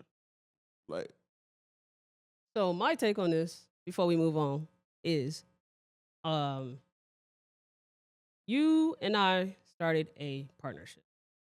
That's viewed as a business. Me and Jonesy decided to create a business together. Jonesy's supposed to do XYZ. That's his role, and I have my role. She run my OnlyFans. Cool. Jonesy's supposed to fucking suck on there. Yes, and I'm supposed to manage the social media, right? Jonesy is not fucking enough. I don't have much content to manage. I need more squirt content. All right, I can't stand okay, you, my bro. bad. I can't stand you, bro. And so I'm missing out on bread because Jonesy is not giving the service, the good for me to work with, to push for us to get bread. We got to end this partnership, bro. Right. But the bread that you owe me, because you said we was gonna make a lot of bread. Get it and come. You got to give me that bread, bro. That would be the ideally the honorable thing to do, is to hold up your end of the deal. Right. With divorce, I love that we have that layer of protection there legally to enforce you to be a good Samaritan. Because when we think about marriages, you might have the stay-at-home and then you might have the provider. And that provider is the income for the household. So this person could have been working on skill sets, could have been working on businesses, but we said that the role was to take care of the home. And so let's say I've been doing that for 5 years. 5 years, 4 years is a degree. Shorty could be going to get a degree in 4 years, but this is what we agreed upon. This is our comfort here. So out of nowhere, you beat on me or whatever, and I don't want to be in this anymore. This is not what we agreed upon. This is not maintaining the love. I divorce. I prove my case of why we should divorce because, again, divorce is not something that the courts want to do. We want to figure out Keep the family together. Yes. And so when you just not married to somebody, people can do what the fuck they want to you. And you just got to pick up the pieces. Because we can't expect people to just be good Samaritans and say, you know what, my bad, let me make amends. With marriage, I love that layer of protection there. Mm-hmm. I get to get paid back my retribution. And that's just my take on it and why I think that I don't agree with your take. Now, we all can have our different takes. That's just my reason for why. I like that layer of protection with marriage. I personally deal with that in my current relationship that I'm leaving. A lot of shit was damaged of my own property. Can't do I got to nothing pick about up the pieces about that shit. Can't I do got to nothing pay for about that it. shit. I could try to sue Shorty and get it back, but I would love for Shorty to not make me have to do that and just give me my bread. If we was married, I can really try to enforce that shit. So that's why I like that layer of protection there, and I would love for that to happen for just regular relationships. Because that's how my godfather spun it to me, like his situation. Like Shorty was asking, she was asking for 6 figures, a crib, and a car. Mm-hmm. And he was like, well, the time we was together, she could have got that all on herself. But they had their own, however they raised their kids, whatever. He was like, so, and that's how she ended up winning what she wanted to get. Because he wasn't trying to get that shit up. Mm-hmm. But that's what she felt she was entitled to. Yeah. Okay. Well, I enjoyed that. Man, what else happened in this crazy month? Khyle, I'm gonna kick it off to you, my guy. So your man's Jay-Z, he didn't want to stop at having the sexual assault case dismissed. He said, I need to get into this accuser's ass. And we need to get to the bottom of why you tried to falsely accuse me of sexually assaulting you. Do you have any details or insights of why? I have this audio here, but do you know? Yeah. So it's, Welcome to Kyle's Law. Kyle's court is in session. Yeah. It's less about getting at the accuser than it is about getting at the lawyer who filed the case. And you just have to do it together because they did it together. So you have to sue both of them. Yeah. But he's more targeted in Tony Busby than he is the Jane Doe in the case because the case was withdrawn with prejudice, which means that they can't go file it again. I've actually never seen that before. I've seen cases be dismissed because of lack of evidence or things like that with prejudice. I've never seen them withdrawn with prejudice, say that they can't go file it again. Now, what's the difference between a dismissal and a withdrawal? Right. So a dismissal is when the court dismisses it, Mm-hmm. but neither side. Well, so one side is pushing for the dismissal, but one side is losing. Right. When the withdrawal, I took it back myself. Oh, So okay. the court didn't even have to dismiss it or drop it or anything. I took it back and said, never mind. Right. And once I took it back and said, never mind, they said, don't bring that shit back either. Right. 'Cause it was just a bunch of bullshit from the beginning, you know. Right. A lot of shit was verifiable that it could not have happened that way. Because of that, Jay-Z is suing because of he's suing for defamation against Tony Busby and the accuser. And he has to do that because he has to prove that this shit wasn't true. Because when the case was withdrawn, it's a bunch of people like, oh no, he paid him off, which was very silly because the whole thing became public because he wouldn't pay. And so why would he let it become public and then pay, right? But people believe that, oh, you know, Rock Nation, they the boogeyman and they just make things disappear. He has to prove demonstrably that this was a flat out lie with the attempt of trying to get a payday. Yeah. And I think he can do that very clearly, especially since they have the private investigators who spoke to the Jane Doe, where she is admitting that the lawyer told her to say that Jay-Z was a part of this and that Jay-Z participated in raping her, even though it did not happen. So she has been recorded. ABC played the audio. Yeah, of which it I do happening. have. Is she still a Jane? Yeah. Why she still Jane Doe? Why we can't know her name? Because people are crazy. Yeah. And this is a woman with mental health issues and Yeah. all kind of stuff. She don't need people popping up at her I house. feel like if you make accusations about somebody like that, that's detrimental to their career, their name, and everything like that. They should know. They know your name. Right. I agree. I do think that you should. We have the right in the Constitution to face our accuser. So I don't think that people should be allowed to bring cases like this in any case and stay anonymous, especially from the defendant. I don't think that. I think some things can stay private, but you got to at least let the defendant know. So he don't even know. Right, Jay-Z does not know That's who this crazy. lady is, but she did an interview previously with I think it was MSNBC that she did the interview with, where we could tell this is the same voice that it's on the recording where she's saying he didn't do it. When Jay-Z first filed the lawsuit and said that he had the recording of her saying that he didn't do it, the attorney said that they never spoke to her, that they spoke to the wrong person and somebody was telling them lies. Then he filed his reply and was saying that they withdrew because she was being harassed by private investigators. And it's like, you switching your story up. Are they harassing her or did they have the wrong person? All right, so it's like it's been a bunch of bullshit at every turn, and it sounds like it. So we got the audio. Yeah, I'm gonna play that for us. That audio is crazy. But Jay-Z you're saying he was definitely there? But he had no part in it, or he was just... He was there. He was just there, but he didn't have anything to do with any sexual acts towards you. It was strictly, yeah. Okay, and then this is the second part.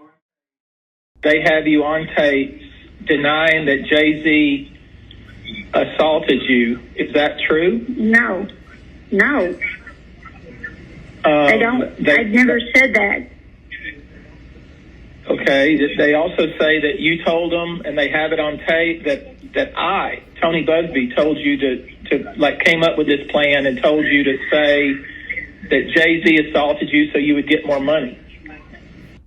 They have you on. So that second audio clip was the lawyer, Tony Busby, that was asking her. Right. So he asked her, did you tell them that? And she's saying, no, I didn't say that. Clearly, she did say that on the phone. So maybe she was lying to him. We have no reason why she is saying no to him, but saying yes to that the private investigator. Yeah. She's going back and forth. Clearly not a reliable person to, fight a case like this, which makes it seem even more likely that Tony Busby never had any intention on fighting the case. That he just thought that I was going to, I'm going to sue him and he's going to give us this money to keep this shit private. And he never had any intention on having to defend this lady in court. Tony Busby is also a close friend of Donald Trump. Donald Trump has spoken openly about targeting his enemies and things like that. Jay-Z and his wife have campaigned against Donald Trump multiple times, spoken out against him. He doesn't like him, and this is close friend, and he came up with this. But then there's also the whole thing that the internet has where they, when after Diddy got arrested, it was Jay-Z next, right? All on the internet, which makes it seem like, oh, this is an easy target. And he thought that, well, I can sue Jay-Z knowing that people are saying he's next online, and he'll just give us the money because he doesn't want to deal with it. Yeah, he had the wrong guy. That. We going to court. Yeah, because that's some obviously incredibly heinous shit to put on somebody's name. Yeah, where you have to fight that. You have to stand up for yourself and say something about it, because obviously it's not about the money. Yeah. This is just not fair. This should never happen. You should never be falsely accused of harming anybody. Sexual assault, once that's put on you, it's hard to get that shit off, even if you are proven innocent. Right. And the timing of it was terrible for his family too. And he did the attorney did it on purpose. Yeah. The night before the Lion King premiere, Beyonce and Blue Ivy were in the movie, so he filed it the night before, just knowing when their names are gonna be there. And obviously, you filing a case calling him a pedophile, then he shows up at an event with his daughter, right? Like, the optics look horrible. Yeah. The guy knew exactly what he was doing. Yeah. And obviously, the guy has a reputation of doing things like this with other cases. A lot of people have known about him for a long time. He's actually being sued for sexual assault himself right now, just like everybody connected to Donald Trump. But that's the status of the case right now. Yeah. You know. I want Jay-Z to go as far as possible with this. Yeah. Because I think that's what you should do. You shouldn't just be okay with somebody lying about something as serious as this. Right. And I think that the people like us that has the bank accounts that look like ours should take this as a lesson for what you can do too if you just save enough bread. Because I always say, I hate that there's not much that we can do legally when someone inflicts emotional or mental harm. We can definitely take somebody to court for physical harm. That's much easier to prove. But I've had many conversations with Khyle about emotional distress and just stuff like that. How to form a strong case to prove that. And it's hard, right? Yeah. It's hard. Especially with a bunch of he say, she say. Yeah. So, but I think that's how far you have to take it to try to get people to stop just doing whatever the fuck they think they can to people because they can get away with it. Like, if I could sue my parents, I would love to sue my parents. Yeah. I'm dead ass. I would love to sue them for all the shit that I have to fucking heal from that I ain't had nothing to do with. This made me think about all the people who have, because I think about Michael Jackson, to be honest. Hear stuff like this, all the accusations about him and how many times he settled out of court. And like to this day, you know, people still make jokes about it. Michael Jackson was this and that. And like how many times he just didn't want to deal with it for the sake of like, man, this is too much. If he would have like really fought it, especially when you have people that come out now to say like, yeah, my parents made me say that and this. And you see the damage that it did to his entire career. Yeah. You know what I'm saying? I think, like you said, like, nah, fight. If you got the money, say, do what you can do and fight it. You know? You shouldn't be able to freely accuse somebody of something and then when you don't win or it's proved wrong, you get to walk away scot-free. Yeah. Right. Yeah. And I think it says a lot more for me about the people who don't have the money to pay for the attorneys to defend themselves, and how easily people can throw something on somebody's name and we all just have to agree with it. And even if you say, well, that doesn't make much sense, with a case like this where you can read it and see that this just it doesn't make sense. Like the way that she described these events, it cannot happen this way. And people will call you a rape apologist. Or just say you defended them because you know you supported all the kind of things that people would say when you defend somebody accused of something like this, even when it's clearly some bullshit. That's why recently, just I think within the last week, I think the lady, I think her name is Teyana Burke, lady who coined the term Me Too. I hope I'm Teyana, I know you're talking about. Is that her name, right? I saw a video where she was saying that the idea of believe all women is racist in itself. And she would never support no bullshit like that. Because for you to say believe all women when you know that there are women who are doing things like this, specifically targeting black men, it's impossible for you to say you believe all women without saying you're a racist at the same time because you're saying that you're okay with that. My issue is it's a lot of women now who are open about being okay supporting the woman who was lying. Because of how many women are telling the truth. It's a lot of women who say that, who will say, oh, well, you know, I'm gonna believe her, and if it turned out that it's false or whatever, I'm okay with that because most of them are not false. Which to me, it's like, you know, we could just take our time and evaluate some shit and use our common sense because some things make a whole lot of sense. Yeah. Some, like when the 37th woman came out about Bill Cosby, you know, all right, yeah, you could believe her, right? Some things, like in this case, where this woman come out and say that she rode 6 hours away when she was 13 and autistic and got dropped off at this place and her dad came to pick her up and don't remember and shit. Like, you can say that, yeah, that doesn't make sense. And I don't believe that. But I would even argue the stuff that makes, like, the truth of the matter is this. None of us, unless you were there, you can't honestly be like, yeah, this happened or it didn't happen. Like, for me, I'm the type of person, I just let it play out. Like, I can't see myself just automatically because somebody say something. And then I think you said that, if I was hearing right, is people who just be like, you know what, I'm not gonna pick a side. Those people get attacked, or those people are viewed as like, oh, you're an apologist. You siding with them. Like, nah, like I don't want to just demonize a person. And this is the part that's frustrating.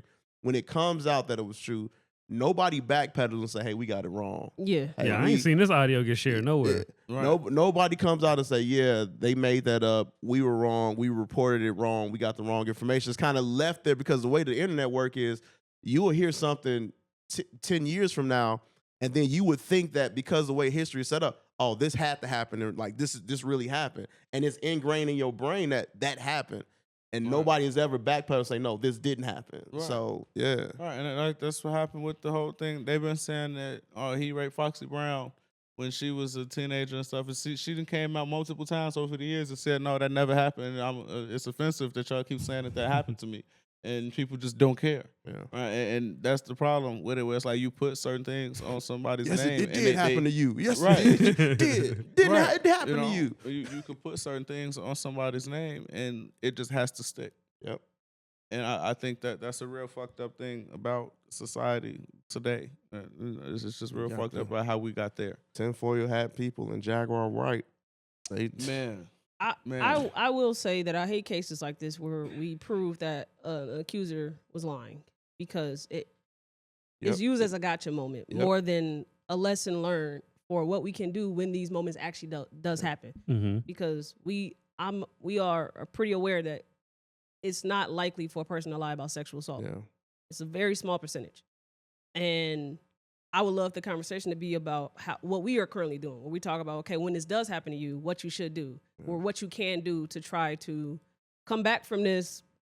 File for this if you could, because I hate when the conversation becomes that gotcha shit, because that does not happen often, and I don't want that to be the thing that people take away from this. When we say it doesn't happen often, how much, like, how are we? Wait, what doesn't happen often? People lie about being sexually assaulted. Yeah, and that's the sad part about it, because because this is what's gonna happen. We just proved that Jay-Z's situation was false.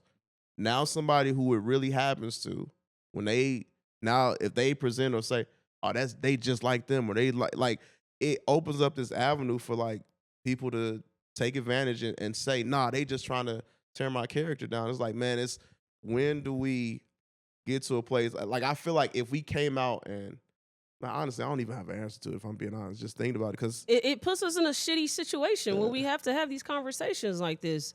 We don't know who to believe, and then we also have these damn rhetorics already in our heads where we just want to jump on a side because we swear all people, all rich rappers are rapists. Yeah, so it's just like having freak offs. They're abusers. Yeah. I think the answer is simply using fucking common sense. I think it's that simple. It's not that simple sometimes. Let me, because the thing is, sometimes it's not. Sometimes you can use enough common sense to reach the point that you know that you don't have the fucking answer, right? Mm-hmm. So that's a part of it. You can use enough to say, I don't fucking know, right? Yeah. Or if it's apparent enough that it's some bullshit, you can say that. Like the idea of with the case with Terrence Shannon Jr., who plays for the Timberwolves now, who played basketball at UFI, right?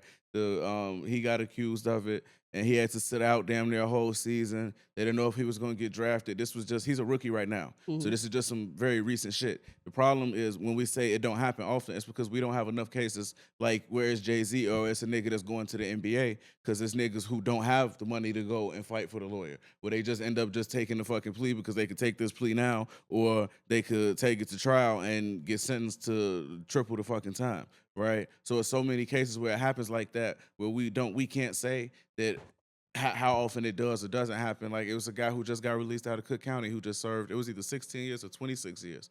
I forgot what his crime was, but it's a specific demographic, black men, that shit happens to. But we are the one of the smallest groups population-wise, but the most exonerated after we've been wrongfully convicted.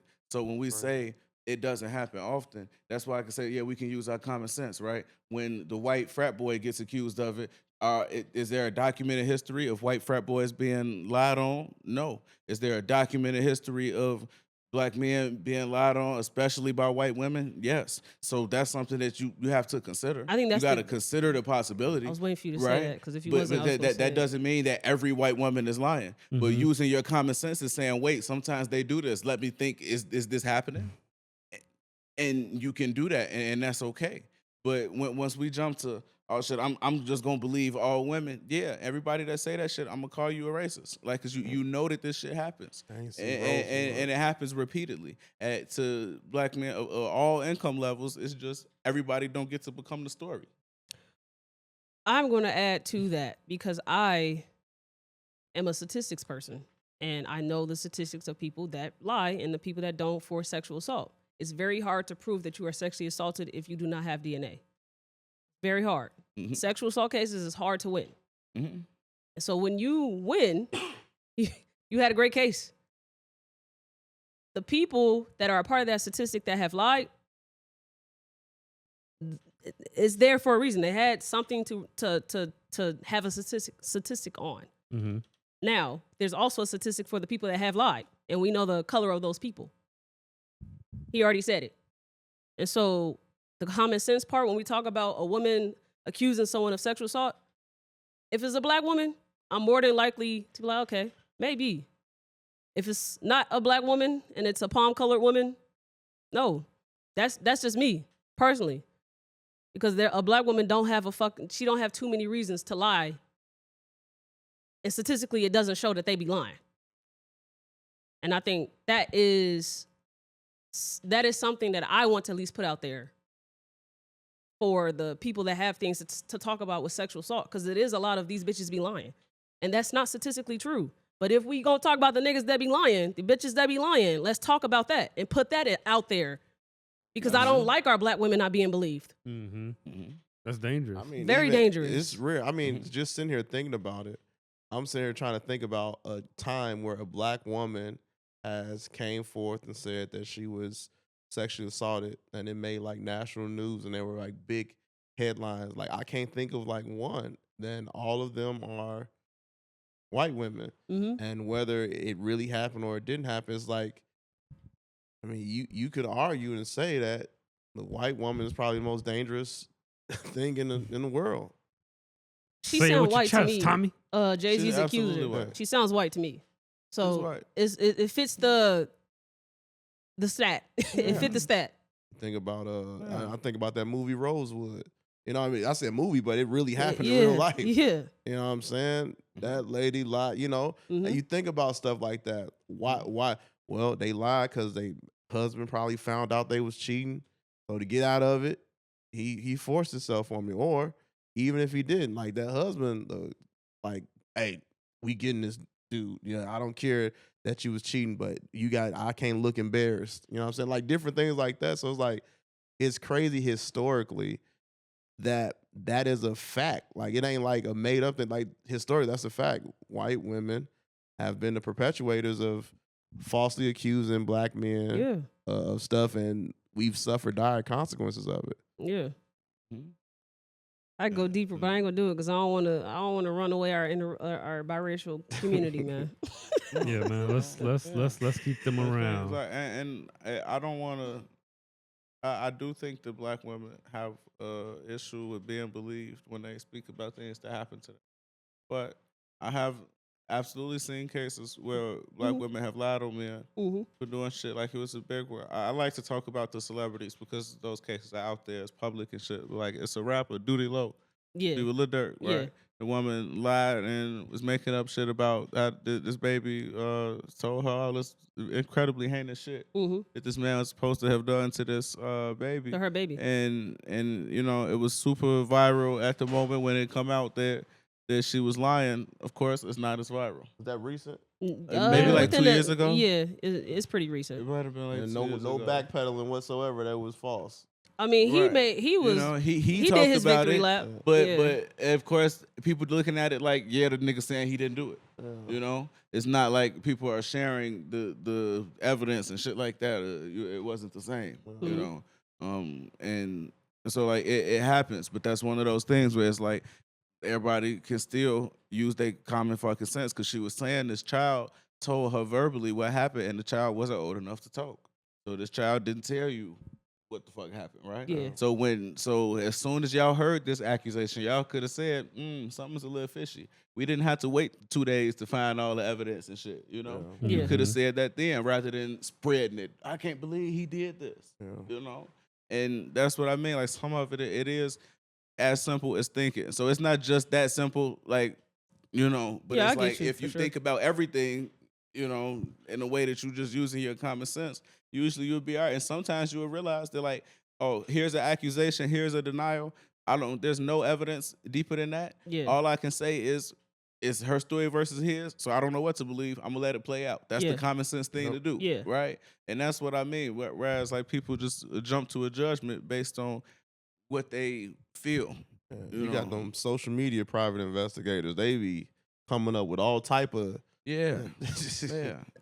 When you said use your common sense, I'm like, some people common sense ain't common. Yeah. And the Tory Lanez and the Meg Thee Stallion case was the one for me. That took the case. I don't think common sense is common sense. Yeah, some people don't have it, but some people don't even try. Yeah. So you know, if I get some people to try, then you know we still gonna have the ones that don't have it. 'Cause I saw people this week online talking about Tory Lanez and Rock Nation and all kind of silly shit. I guess Tory Lanez just dissed him in his new song or some shit, you know. But there was people on that still believe in that, you know. And so yeah, some people just not gonna get it. 100%. Yeah. 100%. Okay. That's all the music that we got today. So we're going to go ahead, head over to mental health. I got to remind y'all, because I feel like it's been a minute since I've said it, but season 7's theme is Defying the Odds. That is the theme, right? And so I got a question for us. Okay. That hits on that theme. What is a trait of yourself that you recognized through a personal experience and it backfired on you? So like you learned it was a humbling situation for you. It was a hard truth you had to swallow. Being this impatient. trait about yourself. Being impatient? Yep. Okay. That's been so detrimental over the years. I've learned. Mm-hmm. If you had to think of an experience where it really showed you, exemplified, like, this is why this happened to you because you're so impatient. Do you care to share that experience?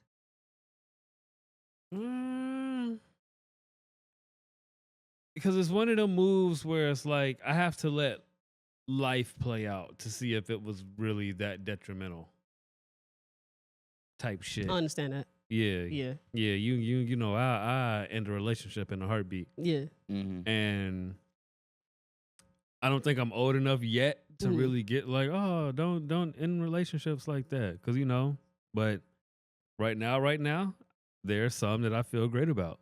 Mm-hmm. And I hope to never talk to these people again. Mm-hmm. And I understand. Oh, yeah, I feel that for sure. Yeah. You know, sometimes pulling a money move too fast, paying people too soon for shit, they don't show up, shit like that. Mm-hmm. Yeah, my impatience has been killing me. Yeah. Before we go to the next person, I want to say something to that. What's happening? I think we don't give people room to grow sometimes, like for reasonable flaws or mishaps. Mm-hmm. Like, I'm not telling you to just give your abusing wife room to grow. I'm not saying that. Yeah, nah. I'm saying if Jonesy was being impatient and I told him to wait on me and he just fucking drives away and he was my ride home, I don't know. That's kind of terrible. I don't know. I'm trying to think of something that was like, okay, all right, so I give it to you. So damn, because this could apply to so like a few different people, but like canceling plans on me or like flaking, like that's towards the top. Mm-hmm. Or like you tweaking, yeah, especially how it's set up. So like if I hit you up, right, Mm-hmm. I'm hitting you up. Yeah, I'm coming into your world. Yeah, hey, we going ABC. XYZ, blah, blah, blah. Yeah. You like, cool. And then you don't hear from me at all. Yeah. You even call me to, you know, hey, what's popping? Yeah. Nothing. Niggas just go ghost. Mm-hmm. And then you look on your phone and you see the move that I had planned for us, but I went and did it with somebody else. Mm-hmm. And then you see, yeah, shout out Shut up. I love y'all. I love everybody here. It's like,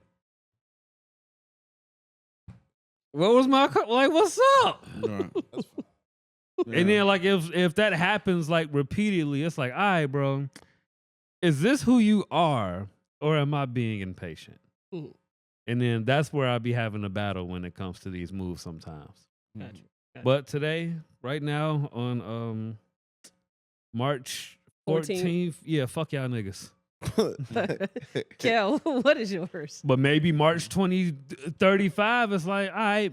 So never, because March 35 is crazy. March 35 is crazy. Yeah. 2035 is like, all right, maybe they was going through something and they grew and blah, blah, blah. We probably won't ever rekindle because that's how I am, but I still, maybe in this season, like there could be something that, there's always something that could have happened is essentially what I'm getting at. Yeah. Even when the action is consistent. You don't know what season people be in. But fuck y'all niggas. I don't like when people ask questions like this and people's answer is based on somebody else's behavior because it sounds like, you know, they're not taking accountability for things. But the things that I have had to work on mostly that are like solely independent of anybody else and like it's strictly about me. Yeah. I don't have stories about where it backfired because I knew I was short-tempered. So I spazzed on somebody I knew I shouldn't have. Yeah, right. It didn't feel like backfiring. To me, to answer the question correctly, like when I think sometimes I'm a very giving person, right? Yeah. Like if it's somebody next to me and I want to smoke, I'm gonna pass you the weed. If you don't never pull no weed out, but I want to smoke again, I'm gonna smoke again, and I'm gonna pass it to you, right? But like you know, because I do things like that, and without counting favors or asking anybody to, you know, oh you got 5 on it or whatever the situation is, you know. It's like if I was hungry and I bought a whole pizza, I'm not expecting you to cash at me my half, right? But because of that, I feel like that has backfired because for me it's like, you know, some of it just be like basic shit as a human. If I'm right here and I'm eating and you hungry, I'm gonna give you some food. We don't have to be the closest people, right? Yeah. But I didn't realize how some people relationships were only we were only that close from their perspective because of me doing shit like that. But then when I don't want to do shit like that, I started to realize, oh, okay, you know, I'm less useful to this person and I'm around this person less. And I feel like that's one of those backfiring things that, like, you know, where I can say I had a hard truth to swallow. Yeah. Where I realized, like, because for me, I still hold myself accountable for that. I feel like I made myself more important to somebody than I was to them. So the behavior was still me. Yeah. This just involves somebody else. So I'm not putting it off saying, you know, people like, what's your toxic trait? I let people do me wrong, blah, blah, blah. Like, no, you're lying and you don't reflect because there's some shit about you, you know? But this, I do feel, is about me. It's about because just I kind of looking for myself in other people. Yes. You know, and I have to not do that. Yes. I have to realize, like, I'm me and they're them, and I have to give them time to show me who they are. Yeah. Before I do shit like that. Yeah. But for me, because me buying this pizza is a small thing, I don't realize how another person could be taking that. Because it's like, it didn't mean shit to me. Yeah. So we don't have to be close. You know, you can have the fucking pizza. Yeah. You know, but I didn't realize how many people looking at it like what they getting out of me instead of you're hungry and now you're not. Yeah. No, you gave me some pizza. You a lick now. I can disrespect you. And, you know, and then they started treating it like that. Like it took time for me to realize, like, there was certain friends that I had who had never invited me places when they also didn't need a ride. Like, I've never been anywhere with certain friends that they were able to get to on their own. They be hella places, but we only go places when they can't get there. And it took a long time for me to realize that. But I also drive everywhere I go. Like, because I don't know when I gotta leave, I don't know what's going on. So whether if you driving or not, I'm still probably not gonna ride with you. Right. So with me, them riding with me, I'm not thinking about that as me being used. I'm thinking about it as, oh shit, they hopping in the car because they know I'm gonna drive. Yeah. Instead of when I realized, like, damn, all the times where I did feel like I was left out, I noticed how they got to the party and, oh, okay, that's why they ain't think of me. Then I started to realize why I got thought of all the times that I was thought of, and it's like, oh, okay, it's not because we as close as I thought we was, and I told myself that I had that place in your life. My nigga cooking, you know, and it's like that was definitely one of those things where it's like, damn, because I hate to. People say don't let other people dim your light. If you feel like you're a nice person, don't let anybody make you act mean, that kind of thing, And it's like, I hate to be like, oh, damn, I need to be stingy with niggas.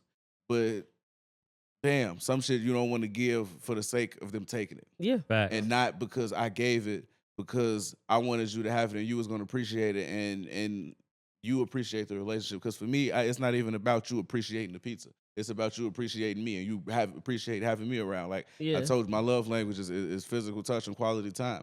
I give my niggas hugs and I like to kick it. I might not make it out to the club all the time, but if you come over to the crib and watch a game, I'm gonna be there. Yeah. So it's like that with me, And so realizing like it's not like that for everybody. Yeah. Yeah, I would say that's the hard pill to swallow. Yeah. I feel you. I feel the same way. That's one of those hard truths I had to swallow when being sick. I had to lower my expectations of others because I thought, but then it's like, nah, nigga, you can at least call me to make sure I'm breathing. Oh bitch. God, bro, bro. Yeah, like niggas think it's more honorable to give you nothing than to give you a little bit. It's like, facts. damn, nigga. Facts. Yeah. Facts. You'll come through with a band, but you won't come through with a bag of Skittles. Like that don't make sense to me. Get the fuck on. I don't trust you. Yeah. It's crazy. That's something that I've struggled with. In a way, like different contexts, but like it's certain times where I feel like if it's not enough, it's not worth it. So it's like if I'm not in a position to do something that I feel is worth it, then you might not hear from me. And I have to work on that too. And that's one of those things that like I could have said that's strictly about me, but like I knew that already. Yeah, at least offer it. So so it wasn't right, Yeah. But like with me, it's no pill to swallow there because I knew that, right? Yeah. But with that, I definitely struggle with that. Where it's like if I don't feel like it's good enough, I say always fuck it. at least Yeah. offer. Yeah, Because a couple of my clients are like on paper like millionaires, and I provide so much value to these people. Yeah, and I ain't nowhere near a million now. But another person to be in my shoes and be like, well, they got this, that, and that. What could I possibly do? Yeah, And that's exactly how you end up being a fuck nigga. That line of thinking right there, bro. That's exactly how you end up being a fuck nigga. Yeah. Well, I gotta bring the pizza to a millionaire's house because all y'all gonna enjoy it, nigga. That's why. Yeah, yeah. You keep talking, I'm gonna keep having responses to. I'm sorry, Tommy, we're gonna get right to you. Nah, that's cool. That what you just said. With if I don't think it's enough, I ain't gonna do it. Yeah. That's what I meant in our V-Day episode where I was stuck in the whole box of I have to do grand gestures. That's my thing. I can't. I don't always focus on just a small. Here's some flowers. No, here's a big ass bouquet of flowers. Right. And for the person that is, they just want you to just be there, or they just want you to just listen to them. Yeah. I fall short a lot. And so that's definitely something I have to be mindful of, is who I'm particularly supposed to be sending my love to. Yeah, because I hate being impressed. Mhm. Like it triggers me. Mhm. It's like, why you doing this? Yeah, You wouldn't give me $5, but you coming through with 500. yeah, You'll kill me. yeah. That's just how I feel. That's how I process it, bro. Yeah. You try to do some a grand gesture for me, nah, bro. What's behind this? Yeah, and egotistically, the things that I do for people are life-saving shit. So it's like, you focused on flowers and I just paid your rent. So like, what's your intentions behind that? Because now you finna come trap in my crib now? Because my sister need her rent paid. Nah, fuck that. You finna And I don't want to see my sister on the street, so I'm finna pay her rent. No, you finna come trap out my crib. But you mad that I ain't calling you every week. I'm trying to get back this rent money. Oh no, yeah, no. Now they being unappreciative. Yes. Yeah, that's unappreciative. No, this is not a real scenario, but it's very similar to something I had going on with them before. Yeah. But yeah, it be shit like that. And it's like, damn, bro, I don't know how to balance it out with how I am for somebody because if it took a lot of resources for me to go take care of you real quick, I don't think you should be fucking focused on the small gestures right now. Like, I think something in you should have compassion or some understanding. Like, she got to recover. Yeah, she I just was did hearing something you very wrong. grand. Yeah, I was definitely hearing you wrong. I live by this Tommy. code, like I'm kind of like you too. Like I like to do stuff for people or whatever. Yeah. And like there was a point where I did feel like I was being used, but I got to this point of like my natural response is generosity, right? Mm-hmm. And I've accepted the fact that when I see people, I see like I look for the best in them. Now, when I meet you or we meet, I'm going to trust you 100% until you give me reason not to trust you. After you do that, if you do something foul or something like that, the way that I move with you is based on how you. So, situation. I had a friend that he be smashing his homies, girls or whatever. Does his homie know? Huh? Does the homie know? They know now. I mean, they know that he was or whatever. So then they didn't. They didn't know or Okay. whatever. He wasn't cool with it. Yeah. I was gonna say sometimes. Yeah.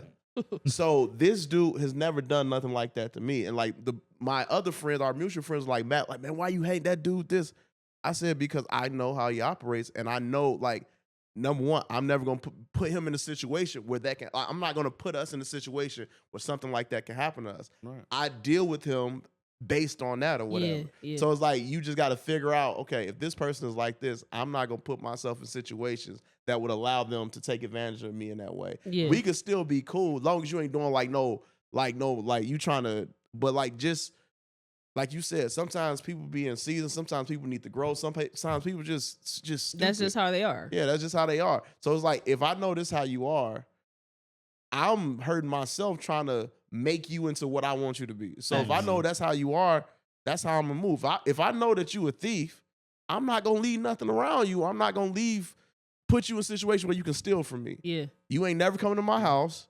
Every time we kicking at a restaurant or something. Yep, you I'm not, can't fuck my girl. Yeah, like I'm not. You're not gonna be put in those situations, and I can still be your friend without Xing you out because of that. Yeah. Right. If that makes sense. No, that makes sense. So you got a homie that just smashes all of y'all like mutual friends? Like That's his takeaway. So you really got a nigga. That is crazy. Just one nigga. Yeah, just One swiper in the team. One swiper and he knocks off your other homie's girlfriends. Yeah, but only one nigga though. Only one nigga girl got hit. Yeah, only one dude girl Oh, got hit. Yeah, but he Nah, tries at the other. Yeah, like so after him doing that one, he's now labeled as he might try to smash your Don't girl. bring your girl around him. Right. Just don't bring your girl around. Oh, okay. I'm picking up. See, He wouldn't be my friend at all, but yeah. yeah, that's where I'm at with it. Yeah, he ain't gonna be my friend. no. I'm not finna be assimilating to the bullshit, nigga. Because you fuck one of my friends, you fuck the wrong friend girl, like you might die. Like I can't have that. I think the only reason why I didn't feel that way is because the girl that my friend, so he was wifing up this hoe. Right? Got you. So she was a hoe before she got with him anyway. It don't matter. He was turning her into a wife, bro. It don't matter. He was turning her into a wife. So my friend smashed. Apparently, I found this out later. My friend smashed before they even got together. Oh. So him re-smash was just kind of like we was going Okay, to nah, that's fucked up. Yeah. I thought he was gonna stop at, oh, they smashed back in the day, and that's not. Nah, bro, you did it again, bro. Like you already knew what it was like, bro. You ain't had to go back. Yeah. Nah, I mean, that's what if foul. you think that was the best coochie in the world? It don't matter. I got it now, bro. You should have wifed it. You should have wifed it. I got it now. Got you. You don't get to try it again, bro. I think they both wild. Who's Every- both? Of them Who niggas. you Both of talking them about? niggas wild. Okay. That is Don't insane, bro. I'm not wifing up nobody that I know my friend hit. I know. Did he know? Yeah, he did he? knew he hit. You know what I'm Okay, yeah, saying? nah, Yeah. both of them wild. Yeah. I don't agree with y'all, but we already had this convo. Just because they finagled in the past, Right? and that's ego or whatever the hell it is. Uh-huh. Yeah, 100%. yes, it's ego. It's ego. Ooh, question, just kind of off topic because Yeah. this came across my timeline. Somebody asked a question: if your ex started dating one of your friends, would you be mad? If your ex started So dating like, one- let's okay, I say heard you you. was in a relationship with this person, y'all broke up or whatever. Your ex wasn't messing around with your friend or whatever, Mhm. but few years down the line, they end up somehow, Mhm. and then they end up wanting to be together. Would you be mad at your Nah, friend? fuck that. Because for one, I don't got a lot of friends, and two, I don't got a lot of exes, or like I don't really date a lot. Like I'm just now like starting to date in my life, so the chances of that happening is like Slim. yes, it has to be very intentional on one of their ends, bro. Fuck y'all niggas. I have a different approach. I'm gonna let Cal go because I think his approach is more common. Yeah, I'm not gonna be mad. I'm not gonna be walking around fuming, but that's not my friend no more. Yeah, that's Like, weird, bro. You know what I'm saying? Like it's just so many women in the world that why do it have to be that one? What if I wanted to double back? Or my thing is, because my look, it's like even if let's say you know for a fact I didn't want to double back, right? But it's like if you don't know how I'm gonna feel about it, or if it's something that you think you should ask me, right? You gonna ask me, can you do it? That means you know I might be mad. That means you could just not do it, right? But what if they in love though? Like, what if they like? How did y'all? They get had there? to get there, How bro. did y'all No. get there? No. Random You know what I'm saying? happenstance. Maybe No. you know what I'm saying. No. One day they was flying somewhere. They met at the airport, had a layover. They said, "Oh man, it's good seeing you." That conversation led to one thing. All right, man, I'll holler at you. They start texting, and all Nah, of a sudden fuck that. One of them need to start texting me from that day. Hey, man, I seen yo, blah, blah, blah. Nigga, cut that shit the fuck off. You know how many times I ran into people said, "Hey, nice to see you," and didn't ask for no kind of contact 100%. information. I don't need your Instagram or your phone number. It was nice to see you in this Walmart, and now I'm going home, and I may see you in Walmart again, or I may not. They might be a good fit together though. Yeah, that's where I'm at with it. I think everybody deserves love. So that's the basis of my reason for why. I agree. But to be more precise, I've always thought about this question. I feel like I've never had a moment where I wanted anybody my friends ever had before. So I always had the approach where I just don't understand it if that was in reverse and they wanted somebody that I have dealings with. Mm-hmm. And so as I mature, I feel like I got very compassionate about people that don't have love. And I think genuinely don't let your friend skip you out from finding your wife. I do really feel that way. But the thing that makes me discourage it is the relationship that you had with that person before they became your ex. You're not about to be my friend and you are messing with my ex-wife. Like, that's not happening. But if we was just messing around, somebody that I never really built that much of a foundation with, I generally do not care. If y'all think y'all got it, cool. Will we be best friends? Probably not. But you're not an enemy at all anymore. See, So, I, look, you I know, wanted, I wanted one of my friends to like get with my ex-wife. That's wow. It sounds crazy, but hear Yeah. me out. Hear me out. Let me. Hear me I'm out. responding to you after you finish. I got kids. What better person than the person I know is gonna be around my? Oh man, he cool. Yeah, but you also don't like your ex-wife, so you can say that. Yeah, bro, like you wrote a book about hating her. Yeah, I'm talking about I love Shorty. We just didn't work out. And we did all of this together. No, you can't touch that one. Like, I licked her butt, gang. Like, what the fuck See, I we ain't doing? talking about that. I'm talking about the actual real. No, Hey, she no. tripped. Hey man, look, she No. hey, just do this. Oh, you gotta do No. this. And them type of moves are reserved for special having people. a story to share is like hell no. I That guess I just got sounds weird so friends because crazy. we. No, you don't. I'm not 100%. far away from that, but I'm not with I think you have a case where you hate your wife, your ex-wife. No, so. I don't hate her. I love her. Listen. Sure, from the book you got, yeah. No. Y'all read the. I was supposed to get y'all a copy of the book. By the way, I got a book out called "I Hate My Wife." Go get that. But nah, from the perspective this, and I ain't even joking about this. I really want, like, after me, I really wanted my ex-wife to end up with somebody like amazing. Like because in my mind, I'm thinking about my kids, and I really like. I used to have these thoughts, man, I wish she didn't hate me because I put her on with one of my homies. They good guys. Like, I used to have those thoughts. People, you might think that that's weird, but like, I literally like, man, like, she wasn't a bad person. We just want it. And maybe one of my homies, you know, maybe that'll work out for him. You know what I'm saying? So, Man, she probably chose the wrong friend. Exactly, you wasn't bro. the right one, so she got other buddies. yeah, that situation, right? You know what I'm saying? Maybe I want the right friend. And I'm dead I never felt like dudes could play matchmaker like to like the best of our ability. Okay. We don't know what each other dick like. But that ain't at all just about the penis, Man, women care about dick though, bro. Yeah, but they also want to be treated Nah, well, fuck nigga. that, bro. They want to know what that dick like. See, I can't get that insight. All right, nigga, because she ain't coming for that information. She'll figure it out, nigga. Is he a good person? So, like you were saying, like your friend couldn't be with your ex-wife, but if it was somebody who like y'all had never really established nothing for real, right? Or let's say Like that. we dated and I knew off just 1 month. No, that ain't my match. Right. See, so for me, it's like whatever woman I end up with that I'm supposed to end up with forever, right? Mm-hmm. I would say by the time I introduce my friends to this woman, if they have never met her before, but the expectation is that they respect her, right? Yeah. Because I know the reality of how men feel about women who they have interactions with, that it don't get deep. I know most likely this man don't respect this woman for whatever reason. So how can I keep him and her in my life? It don't work that way. And so that's why it's like, yeah, when you were saying it's ego, yeah, it's ego. A lot of it is ego. And I think I deserve somebody that my ego is not bruised by their actions. Like, I think that's valid. It's good ego and it's bad ego. Ego ain't always just a bad thing. And I think you are the person that can decide in that moment and be honest if this is just good ego or bad ego at the moment. Well, circle back to your original question about the trait. Mine is ego. And I would even say arrogance. I used to really believe, and it wasn't like this obnoxious arrogance. It was just like a combination of my Christian faith and being brought up in a certain lifestyle and not experiencing life yet. I just had this outlook on life that, like, because I was this, I was better than the rest. Or because I was, like, my marriage, for instance, because I was married, I knew more than single people. And I really had that belief, and it wasn't until I got divorced I was like, dude, you don't know shit. Yeah.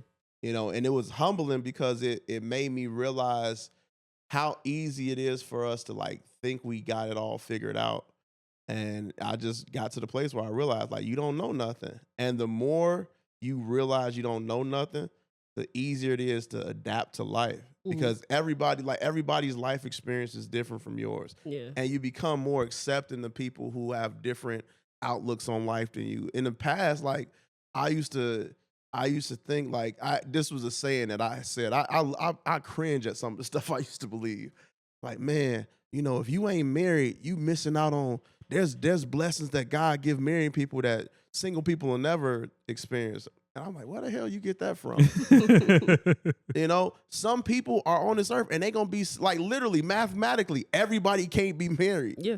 So it's like, isn't this idea that marriage is the ultimate goal, or that, like, marriage is like the divine plan for everybody on earth? If that was the case, we would have the same number of women, the same number of men on this earth. And it was stuff like that.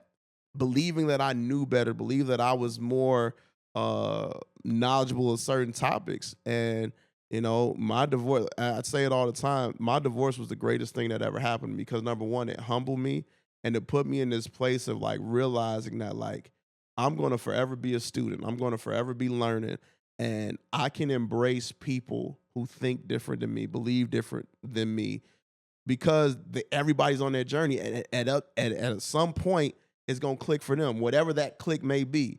You know, maybe they live in a lifestyle and they're like, you know what? Maybe I don't want to live this lifestyle no more. Maybe it's, maybe I'm doing this. Maybe I don't want to do this no more. Everybody's going to have one of those moments in their life. So I've learned to just let people live. You know, it's not my job to tout my knowledge or what I know or what makes me better than you or what makes me make better choices than you. So that was really my thing, my ego and my arrogance of just a trait that was just horrible. Like I said, I cringe at the things I used to believe and follow. I guess You single niggas ain't shit. I guess it's my turn. I've had I think I'm currently going through a spiritual transition. I think it all started when I discovered how sick I actually was. And I'll just publicly say it. I had, like, a mental crack, like a real breakdown just this week, where I had to call off work because I was full of rage from my ex doing some shit.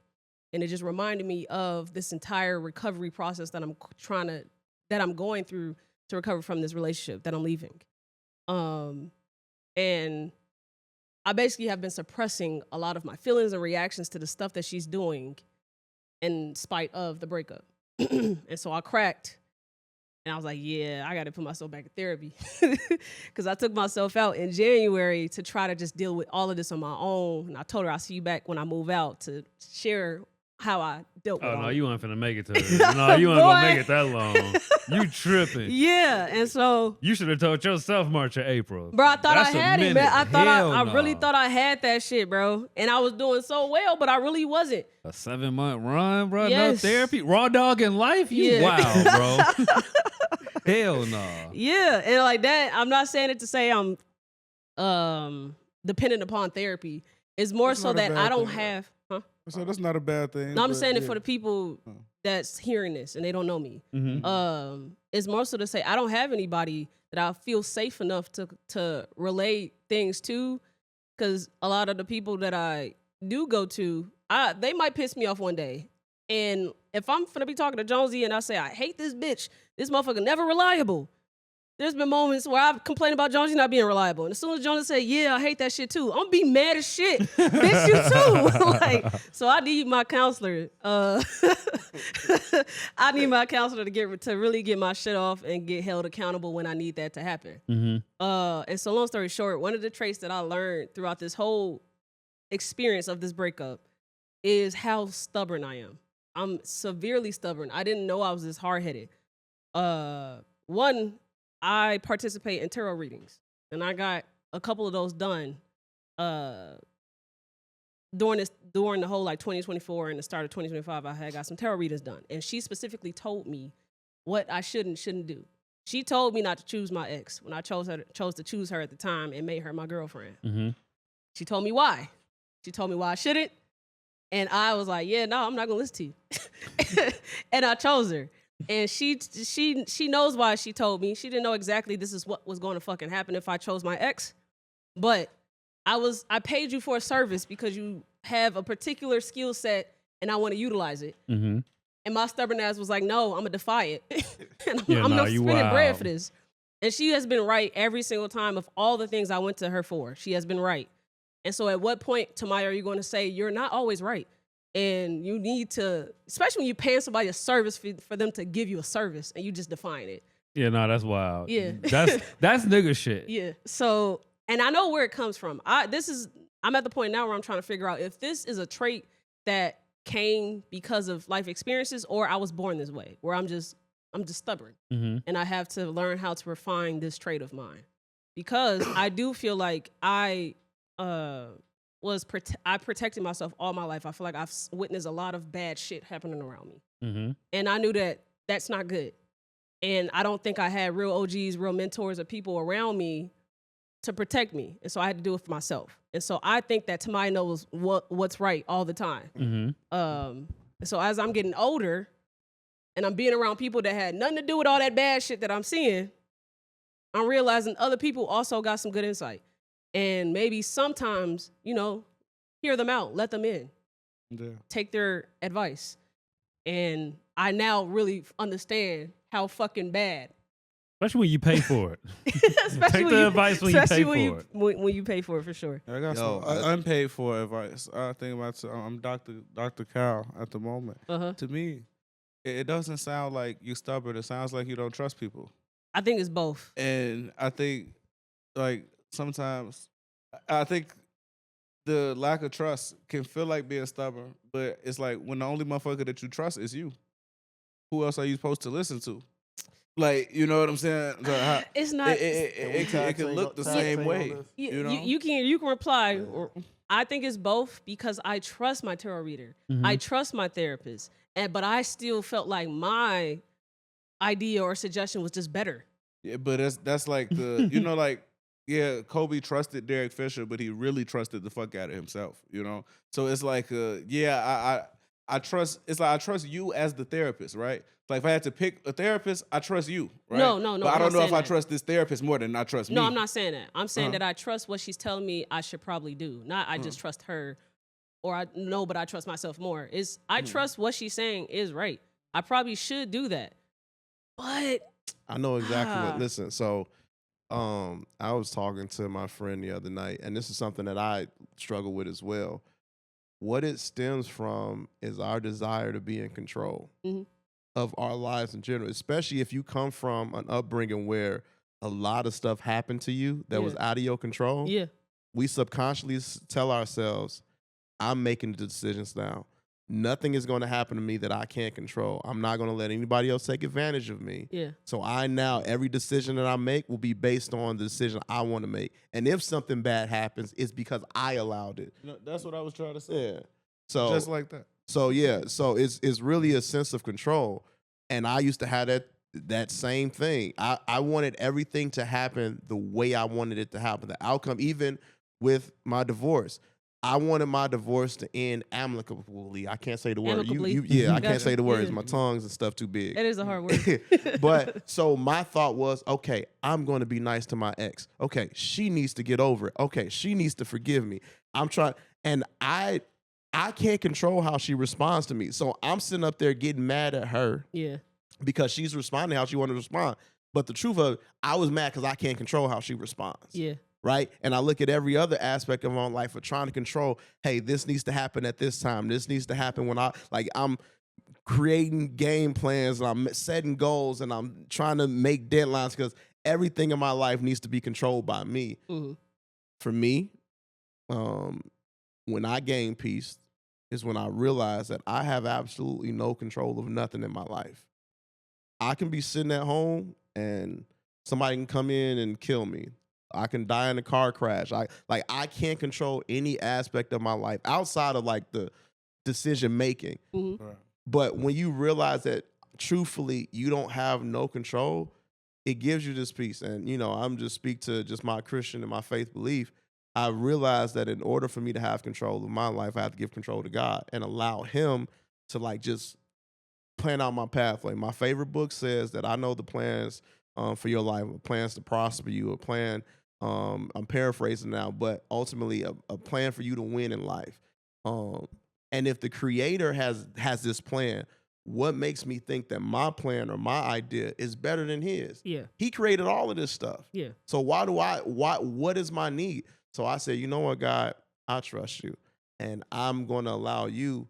And I'm gonna share some stuff with y'all off camera too, because I can't share it publicly. Mm-hmm. But when I decided to do that, so many doors, like all the stuff I was trying to make happen, it happened instantly. Every time I tried to control it, I messed it up. I crashed and burned, But it's literally when I'm talking about almost instantly when I gave up control, all the things that I've been wanting almost happened like dominoes. Yeah. So that feeling that you feel, that stubbornness, it stems from all the stuff that happened to you that you had no control over. It does. So it does. That's why I asked myself, is this something I was born, I'm just a stubborn person, or was this through personal experiences and this just carved me to be that way? Yeah. But it doesn't matter which one. I need to refine this because I do think I chose the wrong, I think I fumbled the person that I should have chose out of all these relationships and it's been in front of me this whole time, but I was being stubborn. So that's my karma. Oh, damn.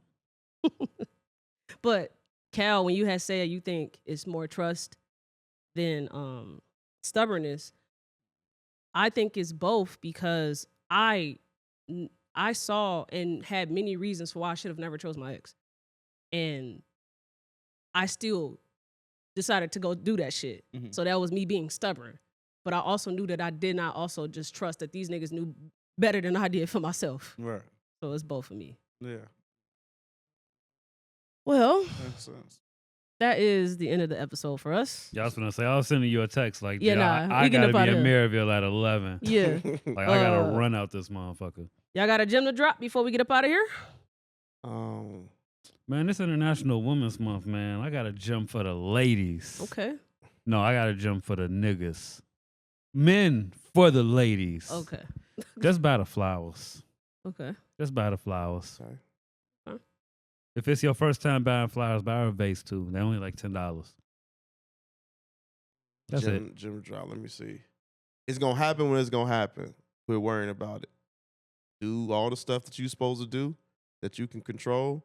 The things you can't control, leave it up to God. It's gonna happen when it's gonna happen. Mine is before you say anything, you gotta ask yourself: does this need to be said? Does it need to be said right now? Does it need to be said by me? if your answer is no to any of those, shut the fuck up. I like that. That's hard. I'm a huge advocate for therapy, but if you are still not on that path and convinced, you really still need to take some type of self journey to discover really who you are.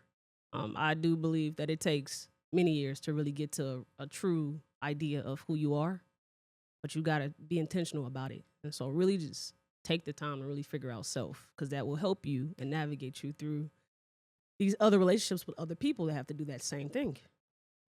On phone them grave. All right, y'all. That was episode 129. This is a good episode. They gonna like this one.